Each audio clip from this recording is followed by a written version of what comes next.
Saffron Callahan was a force to be reckoned with. From a young age, she exhibited a fierce determination and an insatiable curiosity that set her apart from her peers. Born to Liam and Fiona Callahan, Saffron's early years were marked by instability. Her father's struggle with alcoholism and her mother's subsequent depression created a tumultuous home environment. Despite these challenges, or perhaps because of them, Saffron developed a resilience and drive that would shape her future. At school, Saffron excelled academically and socially. She was editor of the school newspaper, captain of the debate team, and a straight-A student. Her teachers often remarked on her ability to see through facades and uncover hidden truths, a skill that would later draw her to journalism. When her parents divorced during her sophomore year of college, Saffron found herself at a crossroads. Unwilling to choose between her parents and needing a stable environment to continue her studies, she accepted her Uncle Everett and Aunt Constance's offer to live with them. Moving into the Callahan family home was a turning point for Saffron. For the first time, she experienced the stability and support she had always craved. Everett, in particular, took an interest in nurturing her talents, often engaging her in discussions about politics, business, and current events. Everett Callahan was the epitome of the American dream. At 45, he had built a real estate empire from the ground up, transforming it into one of the most successful firms in the Northeast. His magnetic personality and sharp business acumen had earned him both admirers and enemies in equal measure. Standing tall with salt and pepper hair, Everett cut an imposing figure. He had a way of commanding any room he entered, his charm and wit drawing people in like moths to a flame. Everett's childhood had been markedly different from his current life of luxury. Growing up in a working-class family, he had learned the value of hard work and ambition from an early age. His father, a construction worker, and his mother, a waitress, had instilled in him a drive to succeed that bordered on obsession. After putting himself through college and business school, Everett had thrown himself into the world of real estate. His ability to spot potential where others saw only dilapidation had quickly set him apart from his peers. Within a decade, he had transformed the company from a small local firm into a regional powerhouse. To the outside world, Everett appeared to have it all: a beautiful wife, 2 children, a successful business, and a reputation as a pillar of the community. He served on the boards of several charities and was a generous donor to local causes. However, beneath this perfect exterior lurked a restlessness that Everett struggled to quell. Despite his outward success, Everett battled with a persistent feeling of emptiness. The thrill of closing deals and amassing wealth had begun to wane, leaving him searching for new sources of excitement. Everett's relationship with his niece Saffron added another layer of complexity to his life. He saw in her a kindred spirit, someone who shared his drive and ambition. As she grew older, he found himself drawn to her in ways that both excited and disturbed him. The line between avuncular affection and something more sinister began to blur, setting the stage for the tragedy that was to come.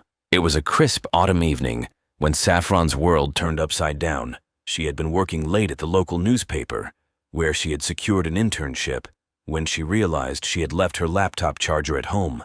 Knowing her aunt and uncle were supposed to be at a charity gala that evening, she decided to swing by the house to retrieve it. As Saffron pulled into the driveway, she noticed her uncle's car parked in its usual spot. Thinking he must have decided to skip the gala, she entered the house quietly, not wanting to disturb him if he was working in his study. The house was eerily quiet as Saffron made her way upstairs. As she approached her room, she heard sounds coming from her uncle's bedroom. Concern and curiosity warred within her as she inched closer to the partially open door. What Saffron saw through the crack in the door would haunt her for the rest of her short life. There was her Uncle Everett, locked in a passionate embrace with a woman who was decidedly not her Aunt Constance. Saffron's mind reeled as she tried to process what she was witnessing. The uncle she had idolized, the man she had seen as a paragon of virtue and success, was nothing but a common cheater. Backing away from the door, Saffron's foot caught on a loose floorboard, causing a loud creak. Her heart stopped as she heard the sudden silence from the bedroom. Without thinking, she dashed down the stairs and out of the house, barely remembering to close the front door behind her. Once in her car, Saffron sat trembling, her mind a whirlwind of conflicting emotions. Shock, anger, and a strange sense of betrayal fought for dominance. She had always thought of her uncle as invincible, above the petty weaknesses of ordinary men. To see him engaged in such a tawdry affair shattered the pedestal she had placed him on. In the days that followed, Saffron found herself obsessively analyzing every interaction she had ever had with her uncle. She began to see hidden meanings in casual touches, to reinterpret compliments and gestures of affection through a new, unsettling lens. The knowledge of Everett's affair became a poisonous secret, eating away at Saffron from the inside. She found herself unable to meet her uncle's eyes at the dinner table, flinching away from his usual affectionate pat on the shoulder. Her aunt noticed the change in Saffron's behavior, but attributed it to stress from her internship and upcoming job search. Little did anyone know that this discovery would set in motion a chain of events that would end in tragedy. Veronica Ashworth was not the type of woman one would typically imagine as the other woman in an extramarital affair. At 38, she was a respected art curator at the Museum of Art in Hartford. Her professional demeanor and sophisticated taste made her a favorite among the city's elite, who often sought her advice on building their private collections. With her sharp features and penchant for minimalist designer clothing, Veronica cut a striking figure. She was intelligent, cultured, and fiercely independent, qualities that had initially drawn Everett to her. Their paths had first crossed at a museum fundraiser 2 years prior. Everett had been immediately captivated by Veronica's wit and her refreshingly direct manner. For her part, Veronica had found in Everett a man who could keep up with her intellectually, something she had found lacking in many of her previous relationships. What had begun as a meeting of minds soon evolved into a physical relationship. They would meet in upscale hotels during business trips, or steal moments together when Everett claimed to be working late. Veronica, who had sworn off serious relationships after a painful divorce in her early 30s, found herself falling for the charismatic real estate mogul. However, Veronica was not naive. She knew Everett was married and had no illusions about their relationship. She told herself that she was satisfied with the stolen moments and passionate encounters, that she didn't need or want the complications of a full-time relationship. Yet, as the affair continued, Veronica found herself increasingly dissatisfied with the secrecy and limitations of their arrangement. She began to hope, against her better judgment, that Everett might leave his wife for her. Little did Veronica know that her affair with Everett was about to be thrust into the spotlight in the most tragic way possible. The discovery of their relationship would set off a chain reaction that would end in murder, forever altering the lives of everyone involved. In the weeks following her discovery of Everett's affair, Saffron found herself spiraling into a dark obsession. Her once bright future seemed to dim as she became consumed with thoughts of her uncle and the mysterious other woman. Saffron's work at the newspaper began to suffer as she spent countless hours scouring social media and local event photos, trying to identify the woman she had glimpsed in Everett's bedroom. Her search became all-consuming, causing her to neglect her responsibilities and withdraw from her friends and family. As she delved deeper into her investigation, Saffron began to experience a disturbing shift in her emotions. The initial shock and disgust at her uncle's infidelity gradually gave way to a complex mix of jealousy and desire. She found herself imagining what it would be like to be the object of Everett's illicit affections, to be the one he risked everything for. These thoughts both thrilled and horrified Saffron. She knew they were wrong, that the very idea of being attracted to her uncle was taboo. Yet she couldn't shake the growing fixation. She began to pay more attention to her appearance when she knew Everett would be around, wearing more makeup and choosing outfits that accentuated her figure. Saffron's behavior didn't go unnoticed. Her Aunt Constance expressed concern over her niece's sudden mood swings and distracted demeanor. Everett, too, seemed to sense the change in Saffron, often catching her staring at him with an unreadable expression. One evening, as Saffron was helping Constance prepare dinner, she overheard a phone conversation between Everett and someone he called V. The intimate tone of his voice left no doubt in Saffron's mind that this was the other woman. Hearing the affection in her uncle's voice as he spoke to his lover ignited a fierce jealousy in Saffron that she could barely contain. That night, alone in her room, Saffron made a decision. She would expose Everett's affair, but not out of any sense of moral duty or concern for her aunt. Though Saffron's motivations were far more selfish and twisted, she convinced herself that by revealing the affair, she would be removing the other woman from the equation, leaving her free to pursue her own relationship with Everett. In her increasingly delusional state, Saffron began to reinterpret every interaction she'd ever had with her uncle. The proud smile he'd given her at her high school graduation, the long conversations they'd had about her future, the comforting hug he'd offered when she was upset. All of these took on new, inappropriate meanings in Saffron's mind. As she formulated her plan to confront Everett, Saffron's guilt and shame were overwhelmed by a toxic mix of desire and a misguided sense of entitlement. She had convinced herself that she understood Everett in a way no one else did, that they shared a special connection that transcended their familial relationship. Little did Saffron know that her descent into obsession was leading her down a path from which there would be no return. The once promising young journalist was now on a collision course with tragedy, driven by desires she barely understood and a jealousy that would ultimately prove fatal. On a rainy Tuesday evening, Saffron decided it was time to put her plan into action. Saffron found Everett in his study, poring over some blueprints for a new development. She knocked on the open door, her heart pounding so loudly Everett looked up, his face breaking into a warm smile that made Saffron's knees weak. "Everett, is it all right if I talk to you about something?" Saffron's voice quavered slightly as she spoke. Noticing her serious tone, Everett's expression shifted to one of concern. "Of course, what's on your mind?" Saffron closed the door behind her and took a deep breath. "I know about your affair, Uncle Everett." The color drained from Everett's face as he stared at his niece in shock. "I saw you that night you were supposed to be at the gala. I came home and saw you with her." She paused, gathering her courage for what she was about to say next. "And I want you to know that it's okay. I understand." Everett's shock turned to confusion. "This isn't something you should be involved in. It's complicated, and it's not what you think." Taking a step closer to her uncle, Saffron's voice dropped to a near whisper. "I think it's exactly what I think. You're not happy with Aunt Constance. You need someone who truly understands you, someone who can match your passion and ambition." With each word, she moved closer, until she was standing directly in front of Everett's desk. Everett stood abruptly, his chair scraping loudly against the hardwood floor. "Saffron, this conversation needs to end right now. You're my niece, and what you're implying is completely inappropriate." But Saffron was too far gone in her delusion to heed the warning in Everett's voice. In a move that would forever alter the course of both their lives, she circled the desk and pressed herself against him. For a moment, time seemed to stand still. Everett looked down at his niece, a mix of emotions playing across his face: shock, anger, and something darker that Saffron mistook for desire. Then, with a forceful push, he shoved her away from him. "What do you think you're doing? Have you lost your mind?" The rejection hit Saffron like a physical blow. She stumbled backwards, her face flushing with humiliation and anger.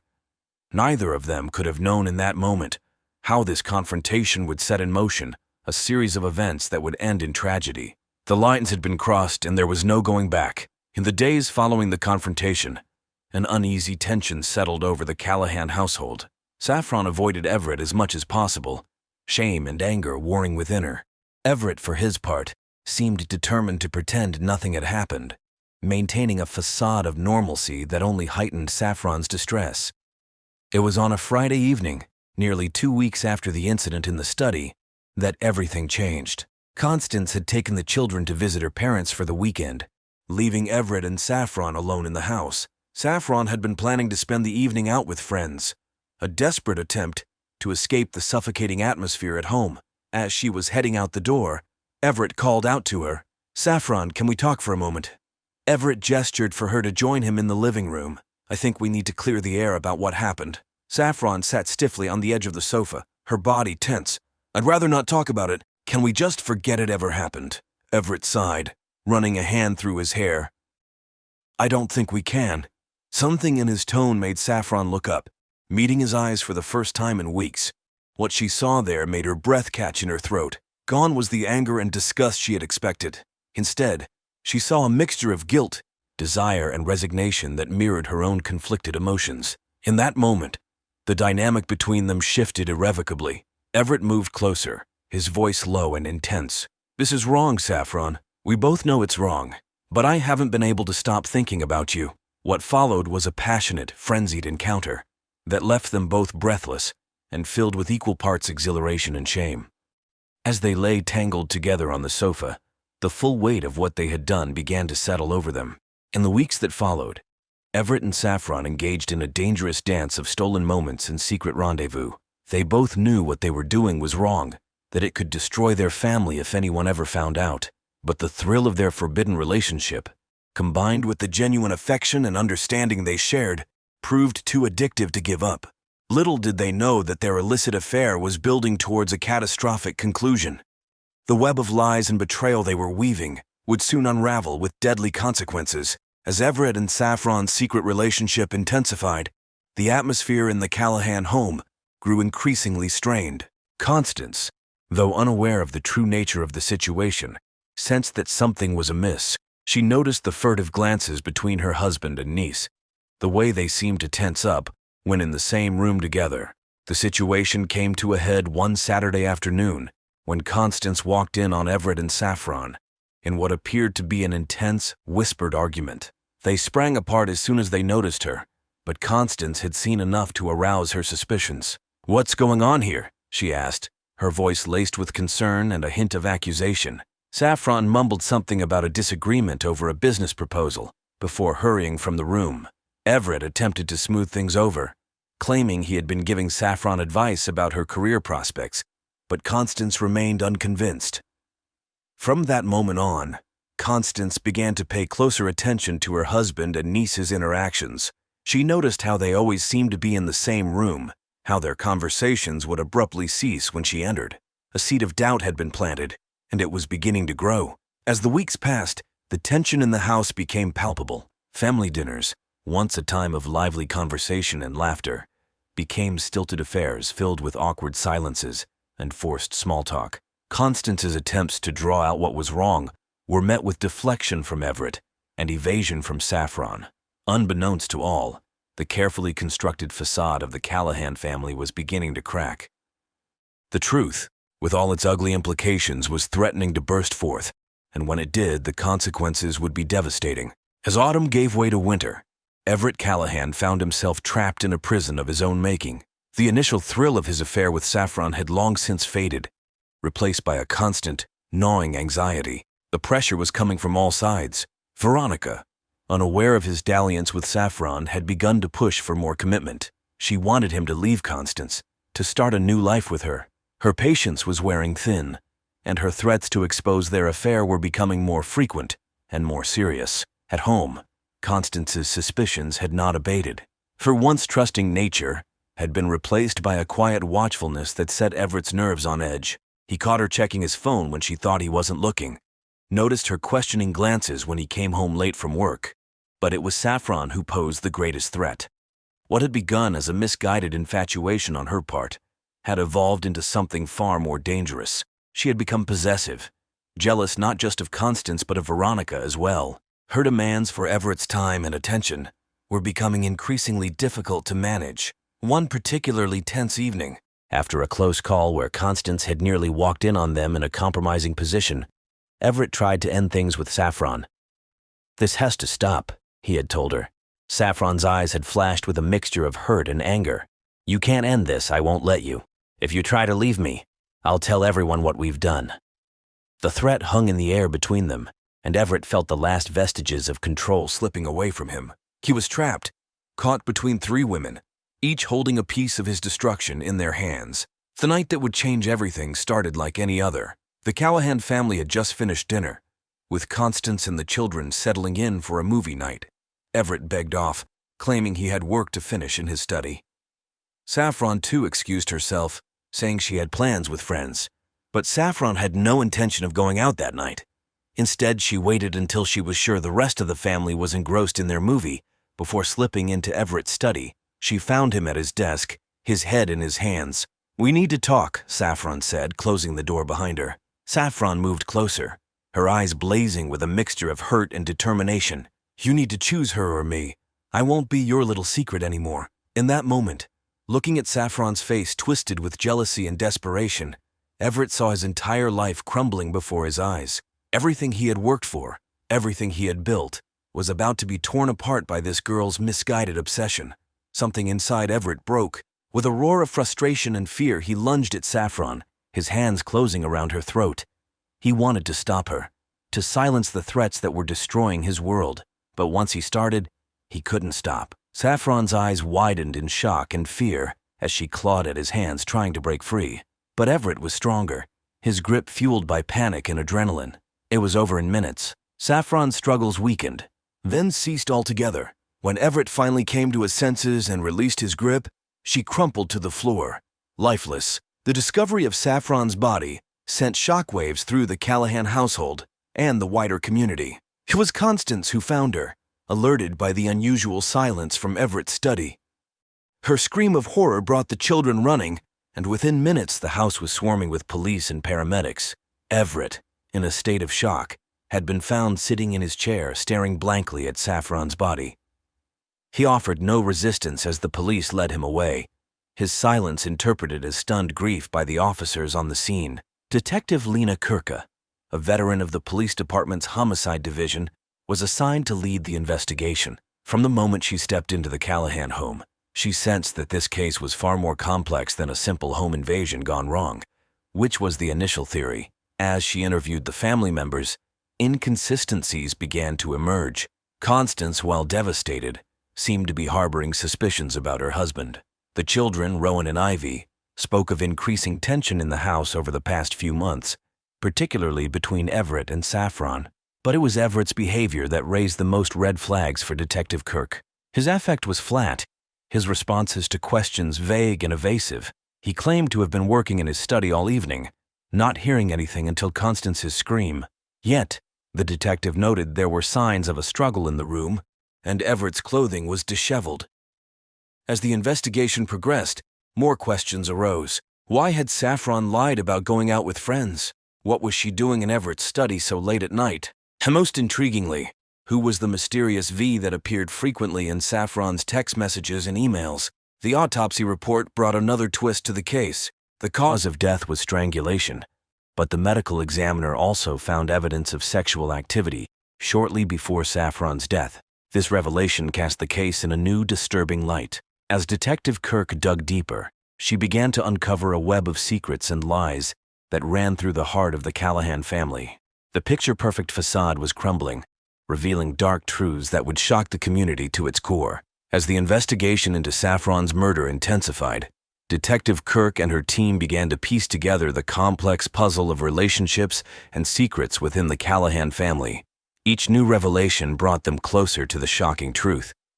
A breakthrough came when forensics recovered deleted text messages from Saffron's phone. The messages revealed a passionate, illicit relationship with an older man, referred to only as E. The content of the messages left little doubt that E was Everett Callahan. Armed with this information, Detective Kirk brought Everett in for another round of questioning. Faced with the evidence, Everett's carefully constructed alibi began to crumble. He admitted to the affair with Saffron, but vehemently denied killing her, claiming that their relationship had been consensual and that he loved his niece. However, Everett's story was further complicated when Veronica Ashworth came forward.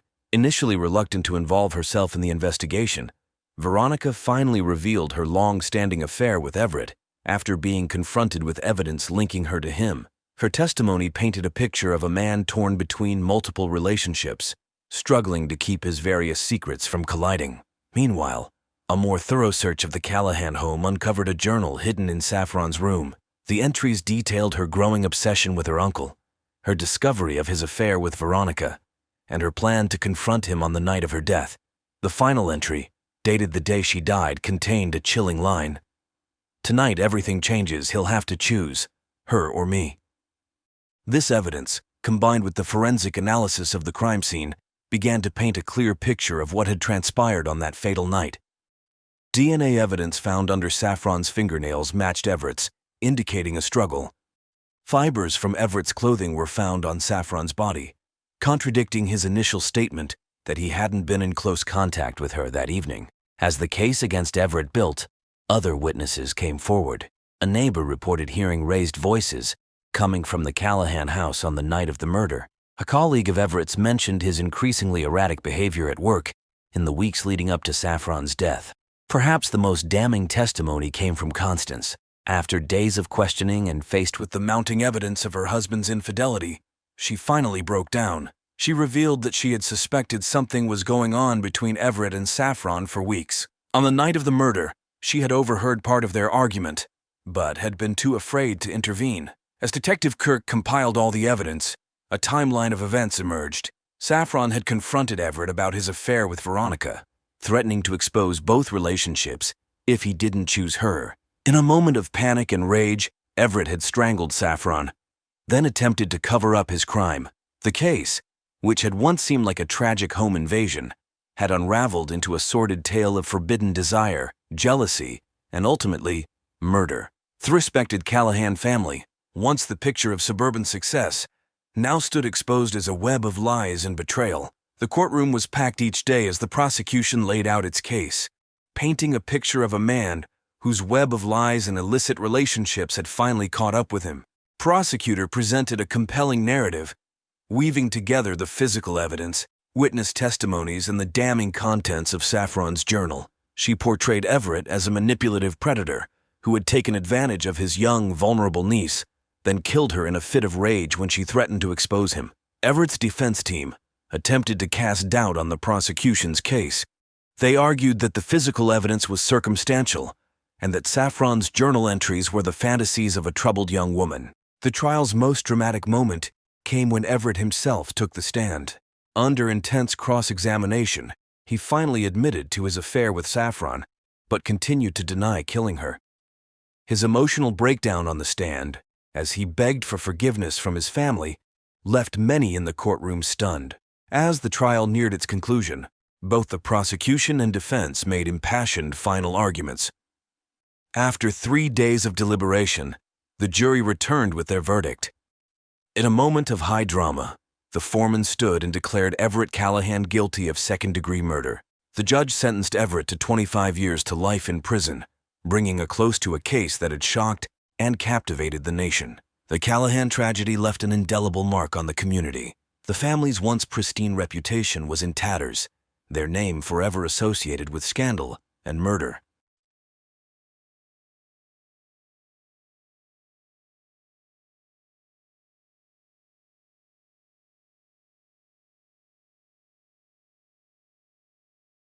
Scarlet Reeves was a rising star in the world of corporate law when she first encountered Darren Felton at a charity gala in Richmond. At 28, she was ambitious, brilliant, and strikingly beautiful. Darren, 15 years her senior, was immediately smitten. As the CEO of his successful manufacturing company, he exuded power and confidence. His salt and pepper hair and tailored suit spoke of wealth and influence, and Scarlet found herself drawn to his charisma and worldly experience. Their courtship was a whirlwind of expensive dinners, weekend getaways, and lavish gifts. Darren wooed Scarlet with the kind of attention and luxury she had always dreamed of, but never experienced in her middle-class upbringing. Within 6 months, he had proposed with a diamond ring that could have paid off her student loans twice over. The wedding was the social event of the season in Sunnyside, where Darren had recently relocated his company headquarters. Scarlet walked down the aisle of the town's historic chapel, resplendent in a designer gown, her face glowing with what appeared to be joy and love. As they exchanged vows, neither could have predicted how quickly their fairy tale would unravel.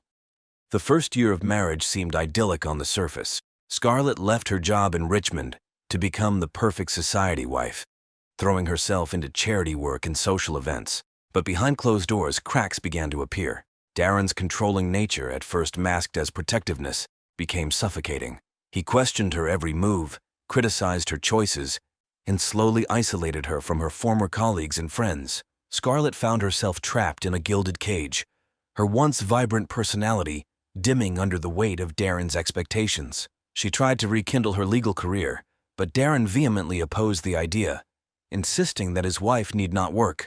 Their arguments became more frequent, their silences more prolonged. As the years passed, the Feltons maintained a facade of marital bliss for the town to see. They hosted elaborate dinner parties, attended every important social function, and donated generously to local causes. But those closest to them noticed the strain. Scarlet's smiles never quite reached her eyes, and Darren's possessive hand on her waist seemed more like a shackle than a loving gesture. By their 5th anniversary, the love that had once burned so brightly had been reduced to cold ashes. They slept in separate bedrooms, their conversations reduced to terse exchanges about household matters and social obligations. It was into this atmosphere of quiet desperation that Chris Felton would arrive, unknowingly setting in motion a chain of events that would end in bloodshed. The summer of 2017 brought an unexpected change to the Felton household. Chris, Darren's 18-year-old son from his first marriage, arrived in Sunnyside with little more than a duffel bag and a rebellious attitude, handsome and standing at 6 feet tall. Chris's childhood had been marked by his parents' bitter divorce when he was just 5 years old. His mother, Adrienne, had struggled with addiction, leaving Darren to gain full custody. However, Darren's demanding career meant that Chris was primarily raised by a series of nannies and boarding schools. The result was a young man who felt abandoned by both parents, harboring a deep-seated resentment towards his father. After a tumultuous freshman year at college, marked by academic probation and a stint in rehab for alcohol abuse, Chris had been given an ultimatum by Darren: come home, work for Felton his company, and get his life together, or be cut off entirely. With few options and even less enthusiasm, Chris had grudgingly agreed.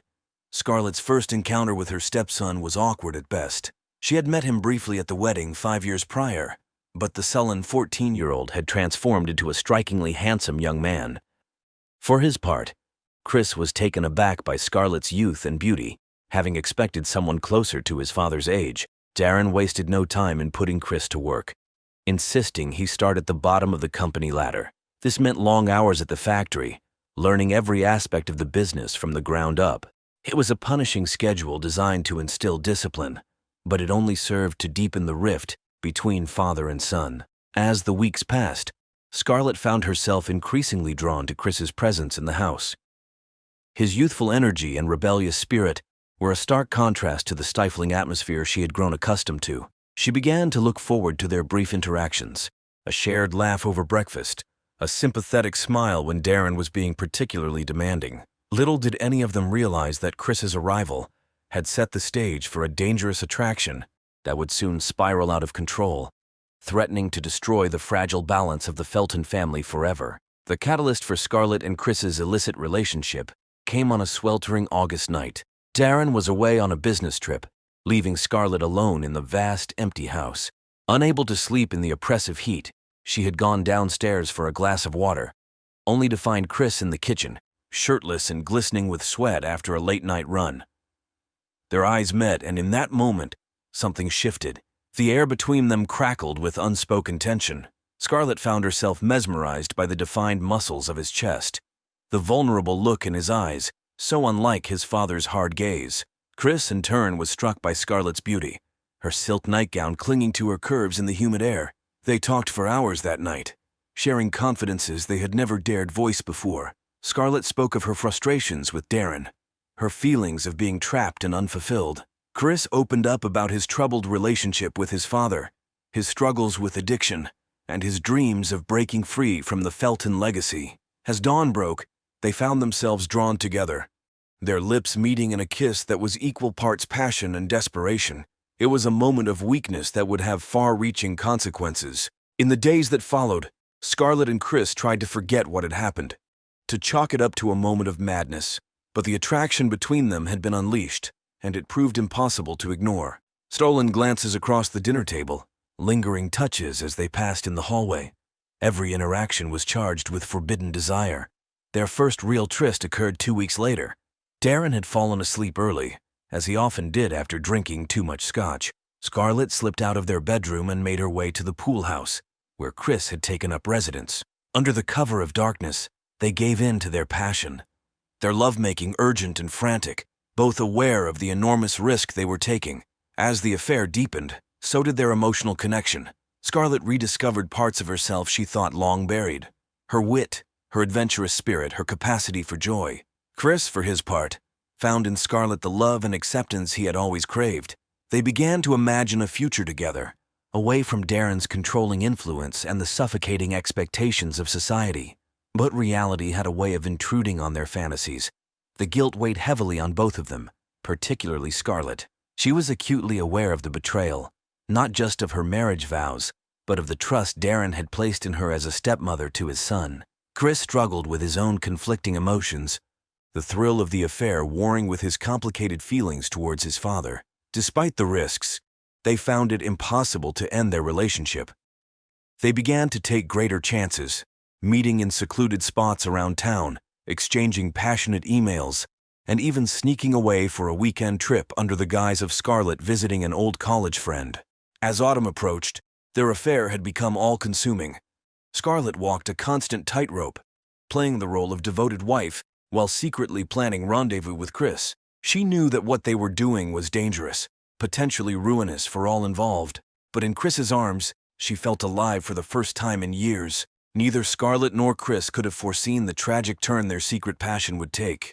As they continued to weave their web of lies and stolen moments, the stage was set for a confrontation that would shatter the carefully constructed facade of the Felton family and leave an indelible mark on the town of Sunnyside. As summer faded into fall, Scarlet Felton found herself caught in an increasingly complex web of deceit. By day, she maintained her role as the perfect society wife, attending charity luncheons, hosting dinner parties, and standing dutifully by Darren's side at corporate events. But in stolen moments, hidden from the prying eyes of Sunnyside's gossip-hungry residents, she was a woman transformed, alive with passion in the arms of her young lover. The strain of her double life began to take its toll. Scarlet lost weight, her appetite diminished by the constant stress of maintaining her secret. Dark circles appeared under her eyes, poorly concealed by expensive concealers. She jumped at unexpected noises, always fearing discovery. Chris, too, felt the pressure of their clandestine affair. His performance at work suffered as he spent more time thinking about Scarlet than focusing on his tasks. He became withdrawn, avoiding the company of his co-workers and the few friends he had made in town. His nights were spent either in secret rendezvous with Scarlet or lying awake, torn between exhilaration and guilt. Their need for each other grew increasingly reckless. They began to take greater risks, meeting in less discreet locations. Once they narrowly avoided discovery when Darren unexpectedly returned home early from a business trip, forcing Chris to hide under the bed for hours until he left. Another time, a nosy neighbor nearly caught them in an embrace in the garden. The constant fear of exposure was matched only by the addictive thrill of their forbidden romance. Each close call, rather than serving as a warning, seemed to fuel their passion further. They reveled in the excitement of secret codes, clandestine messages, and the elaborate plans required to steal even a few moments alone. Yet beneath the surface, doubts began to creep in. Scarlet found herself wondering if she was truly in love with Chris, or simply infatuated with the idea of escape he represented. Chris, for his part, grappled with conflicting feelings about his father. Despite years of resentment, he couldn't fully shake the guilt of betraying Darren in the most personal way possible. As autumn progressed, the weight of their secret became almost unbearable. Both Scarlet and Chris knew that something had to give. They couldn't continue living this double life indefinitely, but neither was prepared for the violent way their carefully constructed house of cards would come crashing down around them. As October arrived, bringing with it a chill in the air and the first hints of falling leaves, the atmosphere in the Felton household grew increasingly tense. Darren, once content to bury himself in work and scotch, began to take notice of the subtle changes in his wife and son. But as the weeks wore on, his suspicions deepened. He noticed Scarlet's sudden interest in her appearance, buying new clothes and spending more time at the salon. Chris, usually sullen and argumentative, had become almost docile, agreeing to work overtime without complaint, and even joining Darren for the occasional drink after work. The turning point came when Darren overheard a snippet of conversation between two of his employees at the factory. They quickly fell silent as he approached, but not before he caught a mention of Chris's name and something about the boss's wife. The seed of doubt, once planted, began to grow rapidly. Darren's behavior shifted subtly but noticeably. He began to come home from work at unpredictable hours. His eyes narrowed with suspicion as he surveyed the house upon arrival. He asked probing questions about Scarlet's daily activities and Chris's whereabouts, his tone casual, but his gaze intense. In town, whispers began to circulate. Sharp-eyed neighbors had noticed Scarlet's car parked near the lake at odd hours, or Chris slipping out of the house late at night. Scarlet and Chris, caught up in the intoxicating rush of their affair, remained oblivious to the growing suspicions around them.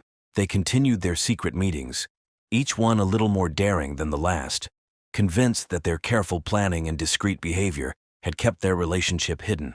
But as Halloween approached, bringing with it the promise of masquerades and secrets, the truth was creeping ever closer to the surface. The stage was set for a confrontation that would shatter the peaceful facade of the community and forever change the lives of everyone involved. The night of October 30th, 2018, began like any other in the Felton household. Darren had announced over dinner that he would be working late. Scarlet and Chris exchanged subtle glances, their pulses quickening at the prospect of an unexpected opportunity to be alone. As Darren's car pulled out of the driveway, Scarlet felt the familiar mix of excitement and guilt wash over her. She waited a prudent 30 minutes before making her way to the pool house, where Chris was waiting. Their passionate embrace was tinged with a sense of desperation. Both were acutely aware that their time together might be running out. Unknown to them, Darren had not gone to the office. Acting on his growing suspicions, he had driven around the block and parked his car out of sight, then stealthily made his way back to the house. As he crept through the darkened garden, the glow from the pool house windows caught his attention. Moving closer, he heard muffled voices and laughter, sounds that stopped him cold in his tracks. Through a gap in the curtains, Darren saw a scene that shattered his world. Scarlet and Chris were entwined on the small bed, their naked bodies illuminated by candlelight. The intimacy of their embrace left no doubt about the nature of their relationship. For a moment, Darren stood frozen, his mind struggling to process the betrayal unfolding before his eyes. Then a red haze of rage descended. He burst through the pool house door, his sudden appearance causing Scarlet to scream and Chris to leap to his feet. What followed was a blur of violence and shouted accusations. Darren lunged at Chris, his fists connecting with his son's face and body. Scarlet tried to intervene, only to be shoved aside with such force that she crashed into a glass table, shards cutting into her skin. The commotion drew the attention of a neighbor, who called 911 reporting sounds of a violent altercation. But by the time police sirens could be heard in the distance, the confrontation had already reached its tragic climax. In the chaotic struggle, Darren's hand had closed around a heavy ashtray. Flying with rage, he swung it at Chris, the impact producing a sickening crack as it connected with his son's skull. Chris crumpled to the floor, blood pooling rapidly around his head. The sight of Chris's still form seemed to snap Darren out of his frenzy. He staggered backward, the bloody ashtray slipping from his grasp. Scarlet, ignoring her own injuries, rushed to Chris's side, desperately trying to stem the flow of blood. It was at this moment that Darren made a fateful decision. His life as he knew it was over, his marriage a sham, his son gravely injured by his own hand. In a final, desperate act, he reached for the handgun he kept hidden in his study. Scarlet, hearing Darren's movements, looked up just in time to see him raise the gun.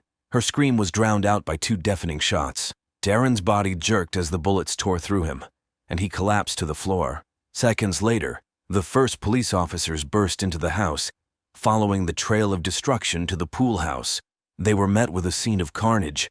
Darren dead on the floor, Chris unconscious and critically injured, and Scarlet covered in blood, cradling Chris's head in her lap. As paramedics rushed in and the house became a flurry of activity, Detective Rowan Thorne arrived on the scene. Looking at the devastation before him, he knew that unraveling the events of this night would be one of the most challenging cases of his career. Little did he know that the truth would be even more complex and heartbreaking than this blood-soaked scene suggested. In the days following the tragedy at the Felton residence, the town was gripped by shock and morbid fascination. Yellow crime scene tape cordoned off the property as a stream of investigators came and went, piecing together the events of that fateful night. Detective Rowan Thorne took charge of the investigation, his normally impassive face betraying the gravity of the situation. His first order of business was to interview Scarlet, the only conscious witness to the crime. She sat in the sterile interrogation room at the police station, her haunted eyes rimmed with dark circles. Scarlet's account of the night's events was disjointed and emotional. She admitted to the affair with Chris, describing how their relationship had developed over the summer. She recounted Darren's violent reaction upon discovering them together and his subsequent suicide. Throughout her statement, Scarlet's concern seemed focused primarily on Chris's condition, barely acknowledging her husband's death. Meanwhile, forensics teams combed through the Felton home, collecting evidence that would help corroborate or contradict Scarlet's story. They discovered a journal in Darren's study, its final entries revealing his growing suspicions and the toll they had taken on his mental state. Emails and text messages retrieved from the family's devices painted a picture of a household fraught with tension and secret communications. Chris, meanwhile, lay in a coma in the ICU of the General Hospital. Doctors were uncertain if he would ever regain consciousness, and if he did, what information he might be able to provide about the night's events. Scarlet spent every possible moment by his bedside, her vigil raising eyebrows among the hospital staff and fueling further gossip in town. As the investigation progressed, Detective Thorne found himself grappling with inconsistencies in the evidence. The angle of Darren's gunshot wounds didn't quite match Scarlet's description of events. Trace evidence suggested that the crime scene might have been altered before police arrived. And then there was the matter of Darren's life insurance policy, a multi-million-dollar payout that named Scarlet as the sole beneficiary. With each new piece of evidence, the detective felt he was moving further from the truth rather than closer to it. He couldn't shake the feeling that there was more to this story. Darker secrets yet to be uncovered beneath the surface of this seemingly perfect family and their picturesque small-town life. As weeks passed, Detective Thorne's investigation took unexpected turns, revealing layers of deception that went far beyond a simple affair. Each new discovery painted a more complex picture of the Felton family dynamics and the events leading up to that fatal night. A breakthrough came when Chris finally regained consciousness. His statement, given in halting words between bouts of pain and confusion, differed significantly from Scarlet's account.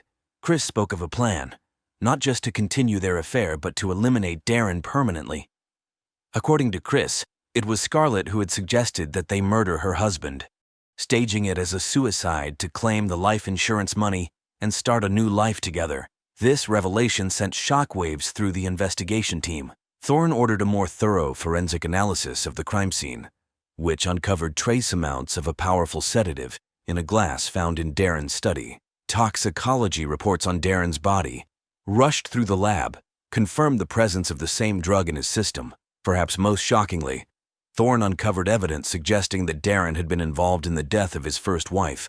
What had been ruled an accidental overdose years ago now appeared suspiciously like a carefully orchestrated murder. The detective's theory began to take shape. Scarlet, trapped in an abusive marriage and aware of Darren's criminal activities, had seduced Chris not out of passion, but as part of a calculated plan. She had manipulated the young man's resentment towards his father, convincing him that eliminating Darren was not just for their love, but an act of long overdue justice. Their plan, it seemed, had been to drug Darren and stage his suicide. But something had gone wrong. Whether Darren had realized what was happening or the dosage had been miscalculated, he had awakened and confronted them earlier than expected. The ensuing chaos had led to the violent confrontation and Darren's death, not by his own hand, but likely shot by Scarlet in what she would claim was self-defense. As Thorne pieced together this narrative, he was struck by the tragedy of it all. Chris, a young man damaged by years of paternal neglect and abuse, had been drawn into a web of manipulation by the very woman he thought would save him. Scarlet, while undoubtedly a victim of Darren's cruelty, had chosen a path of deception and violence that had spiraled out of control. The truth, Thorne realized, was far more complex than any simple narrative of a love affair gone wrong. It was a story of generational trauma, abuse of power, and the desperate lengths people will go to escape their circumstances. A story that would forever change the way Sunnyside viewed the family it had once admired. Prosecutors painted a damning picture of Scarlet as a cold, calculating woman who had seduced her teenage stepson and manipulated him into helping her murder her husband. They presented evidence of the affair, the life insurance policy, and the inconsistencies in Scarlet's initial statements to the police. The defense, however, argued that Scarlet was a victim of years of abuse at Darren's hands. They portrayed her actions as desperate attempts to escape a controlling, violent husband. Chris's testimony became a central point of contention, with the defense claiming his memory was unreliable due to his head injury and the trauma of the event. Expert witnesses were called to testify about the effects of long-term abuse, the reliability of memories formed during traumatic events, and the complex financial dealings of his company. Each day brought new revelations and twists, keeping the town on edge. The most dramatic moment came when Scarlet herself took the stand. Her testimony was a mix of tearful remorse and steely determination. She admitted to the affair with Chris, but insisted that Darren's death had been unplanned, a result of his violent attack on them. Her performance was compelling, leaving many in the courtroom, and those watching the televised proceedings unsure of what to believe. Scarlet, who had maintained her composure throughout the trial, finally crumbled as the judge sentenced her to life in prison without the possibility of parole, citing the premeditated nature of the crime and the manipulation of her stepson. The spectators filed out, their animated discussions a mix of vindication and disbelief. In the end, the true legacy of the Felton tragedy was not in its salacious details or courtroom drama, but in the quiet reflections it prompted in countless homes. It forced a reckoning with the complexities of human nature, the insidious nature of abuse, and the devastating consequences of choices made in desperation.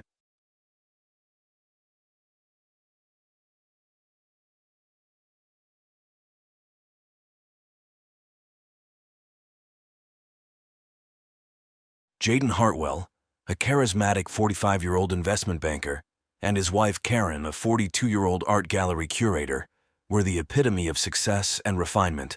Their sprawling 5-bedroom home, with its manicured lawns and luxury vehicles in the driveway, was the envy of their neighbors. For 15 years, the Hartwells had been pillars of their community. They hosted lavish parties, donated generously to local charities, and were active members of the country club. Their 2 children, Penelope and Atticus, excelled in their private school and extracurricular activities. To the outside world, the Hartwells appeared to be living the American dream. But beneath the veneer of perfection, a storm was brewing. In the spring of 2023, the facade began to crumble, revealing a tale of betrayal, illness, and revenge that would shock the community to its core. What followed was a series of events that would leave their friends, family, and neighbors questioning everything they thought they knew about the Hartwells. Jaden and Karen's love story began in the fall of 2003 at Northwestern University. Jaden, a senior majoring in finance, first spotted Karen at a campus art exhibition. She was a junior studying art history, her eyes sparkling with passion as she explained the nuances of a particularly striking abstract piece to a group of rapt listeners. Intrigued by her intelligence and beauty, Jaden approached her after the crowd dispersed. He introduced himself, fumbling slightly over his words. Karen was charmed by his genuine interest in her work and his quick wit. They spent hours talking that night, losing track of time as they discovered their shared love of travel, fine cuisine, and classic literature. Their courtship was a whirlwind of romantic gestures and intellectual discussions. Jaden wooed Karen with surprise picnics in the university's botanical gardens, late-night study sessions that turned into deep conversations about their hopes and dreams, and weekend trips to explore the vibrant art scene. After graduation, Jaden landed a coveted position at a prestigious investment firm, while Karen pursued her master's degree in art curation. Despite their busy schedules, their relationship flourished. They supported each other's ambitions, celebrating every milestone and comforting each other through setbacks. In the spring of 2008, Jaden proposed to Karen atop the Willis Tower at sunset. He had arranged for a private dinner in the sky deck, surrounded by the twinkling lights of the city they both loved. Karen, overwhelmed with emotion, said yes without hesitation. Their wedding, held the following year at the Botanic Garden, was a lavish affair that blended Jaden's taste for luxury with Karen's artistic flair. Friends and family gathered for their union, many commenting on how perfectly matched the couple seemed. The early years of their marriage were filled with joy and ambition. They worked hard, saving money and building their careers. Jaden climbed the corporate ladder with determination, while Karen made a name for herself in her competitive art world. In 2011, they welcomed their daughter Penelope, followed 2 years later by their son Atticus. Parenthood brought new challenges, but also deepened their bond. They tackled sleepless nights and diaper changes as a team, their love growing stronger with each passing day. To all who knew them, Jaden and Karen Hartwell were the perfect couple, destined for a lifetime of happiness together. As the years passed and the Hartwells' success grew, subtle changes began to appear in their relationship. The first cracks in their seemingly perfect life emerged around 2018, coinciding with a significant promotion for Jaden. His new role as vice president at his firm came with a substantial pay increase, but also demanded more of his time and attention. Karen, who had scaled back her work at the gallery to focus on raising their children, found herself increasingly alone. The intimate dinners and weekend getaways that had once been a staple of their relationship became rare occurrences. Jaden was often absent, citing late nights at the office and frequent business trips. At first, Karen tried to be understanding. She threw herself into volunteer work and focused on the children's activities, telling herself that Jaden's dedication to his career was for the benefit of their family. However, as months turned into years, she couldn't shake the feeling that something had fundamentally changed between them. Friends began to notice the strain. At social gatherings, Jaden and Karen no longer gravitated towards each other as they once had. Their playful banter was replaced by polite, almost formal interactions. Karen's smile, once radiant in her husband's presence, now seemed forced and brittle. Karen tried to bridge the gap, planning romantic evenings and family outings, but Jaden always seemed distracted, his mind elsewhere. When she expressed her concerns, he dismissed them, assuring her that everything was fine and that he was just under a lot of pressure at work. As 2022 drew to a close, Karen couldn't ignore the nagging feeling in her gut any longer. Something was wrong, and it went beyond the normal stresses of a busy life. Little did she know, the true extent of the trouble in her marriage was about to reveal itself in the most devastating way possible. The seeds of destruction for the Hartwell marriage were sown on a crisp autumn evening in September 2022. Jaden was attending a charity gala at the Art Institute, an event his wife would normally have accompanied him to. However, Karen had stayed home with a sick Atticus, leaving Jaden to represent the family alone. It was there that he first laid eyes on Viviana Reyes, a 32-year-old up-and-coming financial analyst who had recently transferred to the office of a rival firm. Viviana was everything Karen was not: young, ambitious, and unencumbered by family responsibilities. Her sleek black gown and confident demeanor caught Jaden's attention immediately. They were seated at the same table for dinner, and as the evening progressed, Jaden found himself captivated by Viviana's sharp wit and intimate knowledge of the financial world. They talked for hours, their conversation flowing effortlessly from market trends to personal anecdotes. For the first time in years, Jaden felt a spark of excitement, a reminder of the passion he had once felt in his younger days. As the gala wound down, they exchanged business cards, both lingering a moment too long as their fingers brushed. Jaden told himself it was purely professional interest, but the thought of Viviana lingered in his mind long after he returned home that night. Over the next few weeks, Jaden and Viviana began to meet regularly under the guise of networking and potential collaboration between their firms. Coffee meetings turned into working lunches, which evolved into after-work drinks. Each time, Jaden found himself sharing more personal details, confiding in Viviana about his frustrations at home and the pressures of his job. Viviana, for her part, was drawn to Jaden's power and success. She saw in him a potential mentor and perhaps something more. She listened to his troubles with sympathy, offering understanding and support that Jaden felt had been missing from his life. The line between professional and personal blurred rapidly. A late-night strategy session at Viviana's apartment became the catalyst for their first kiss. Overwhelmed by desire and the thrill of the forbidden, Jaden crossed a line he had never thought himself capable of crossing. As he drove home that night, guilt warred with exhilaration in his mind. He told himself it was a one-time mistake, that he would end it immediately. But as the days passed, he found himself unable to stay away from Viviana. What had started as a chance encounter was quickly developing into a full-blown affair, one that would have catastrophic consequences for everyone involved. In January 2023, while Jaden was deepening his involvement with Viviana, Karen received news that would shake the very foundation of her world. What she had initially dismissed as fatigue and stress-related symptoms turned out to be something far more sinister. After a series of tests and a biopsy, Karen was diagnosed with stage 3 breast cancer. The day she received the diagnosis, Karen sat alone in the sterile exam room, her mind reeling as the oncologist gently explained the treatment plan. She felt numb, barely registering the doctor's words about chemotherapy, radiation, and survival rates. In that moment, all she wanted was her husband by her side. But Jaden was unreachable, his phone going straight to voicemail. When she finally broke the news to Jaden that evening, his reaction was a mixture of shock and what Karen perceived as detachment. He held her as she cried, murmuring words of comfort, but she couldn't shake the feeling that his mind was elsewhere. She attributed his distance to the stress of processing the diagnosis, never suspecting the true reason for his distraction. The following weeks were a whirlwind of appointments and decisions. Karen threw herself into researching treatment options and support groups, determined to face her battle with courage. Jayden accompanied her to doctor's visits and helped arrange for additional help with the children. But there was a palpable tension between them. Internally, Jayden was racked with guilt. The timing of Corinne's illness couldn't have been worse, coming just as his affair with Viviana was intensifying. He found himself torn between his duty to his wife and his growing feelings for his mistress. The stress of maintaining his double life while supporting Karen through her illness began to take its toll. As Karen prepared to begin her first round of chemotherapy, she reached out to Jayden for emotional support, hoping to reconnect with her husband in the face of this life-altering challenge. But the man she had once considered her rock now seemed distant and unreachable. Little did she know, the worst of his betrayal was yet to come. As winter melted into spring, Jayden Hartwell found himself living two entirely separate lives. By day, he was the supportive husband, accompanying Karen to chemotherapy sessions, managing the household and maintaining a facade of normalcy for their children.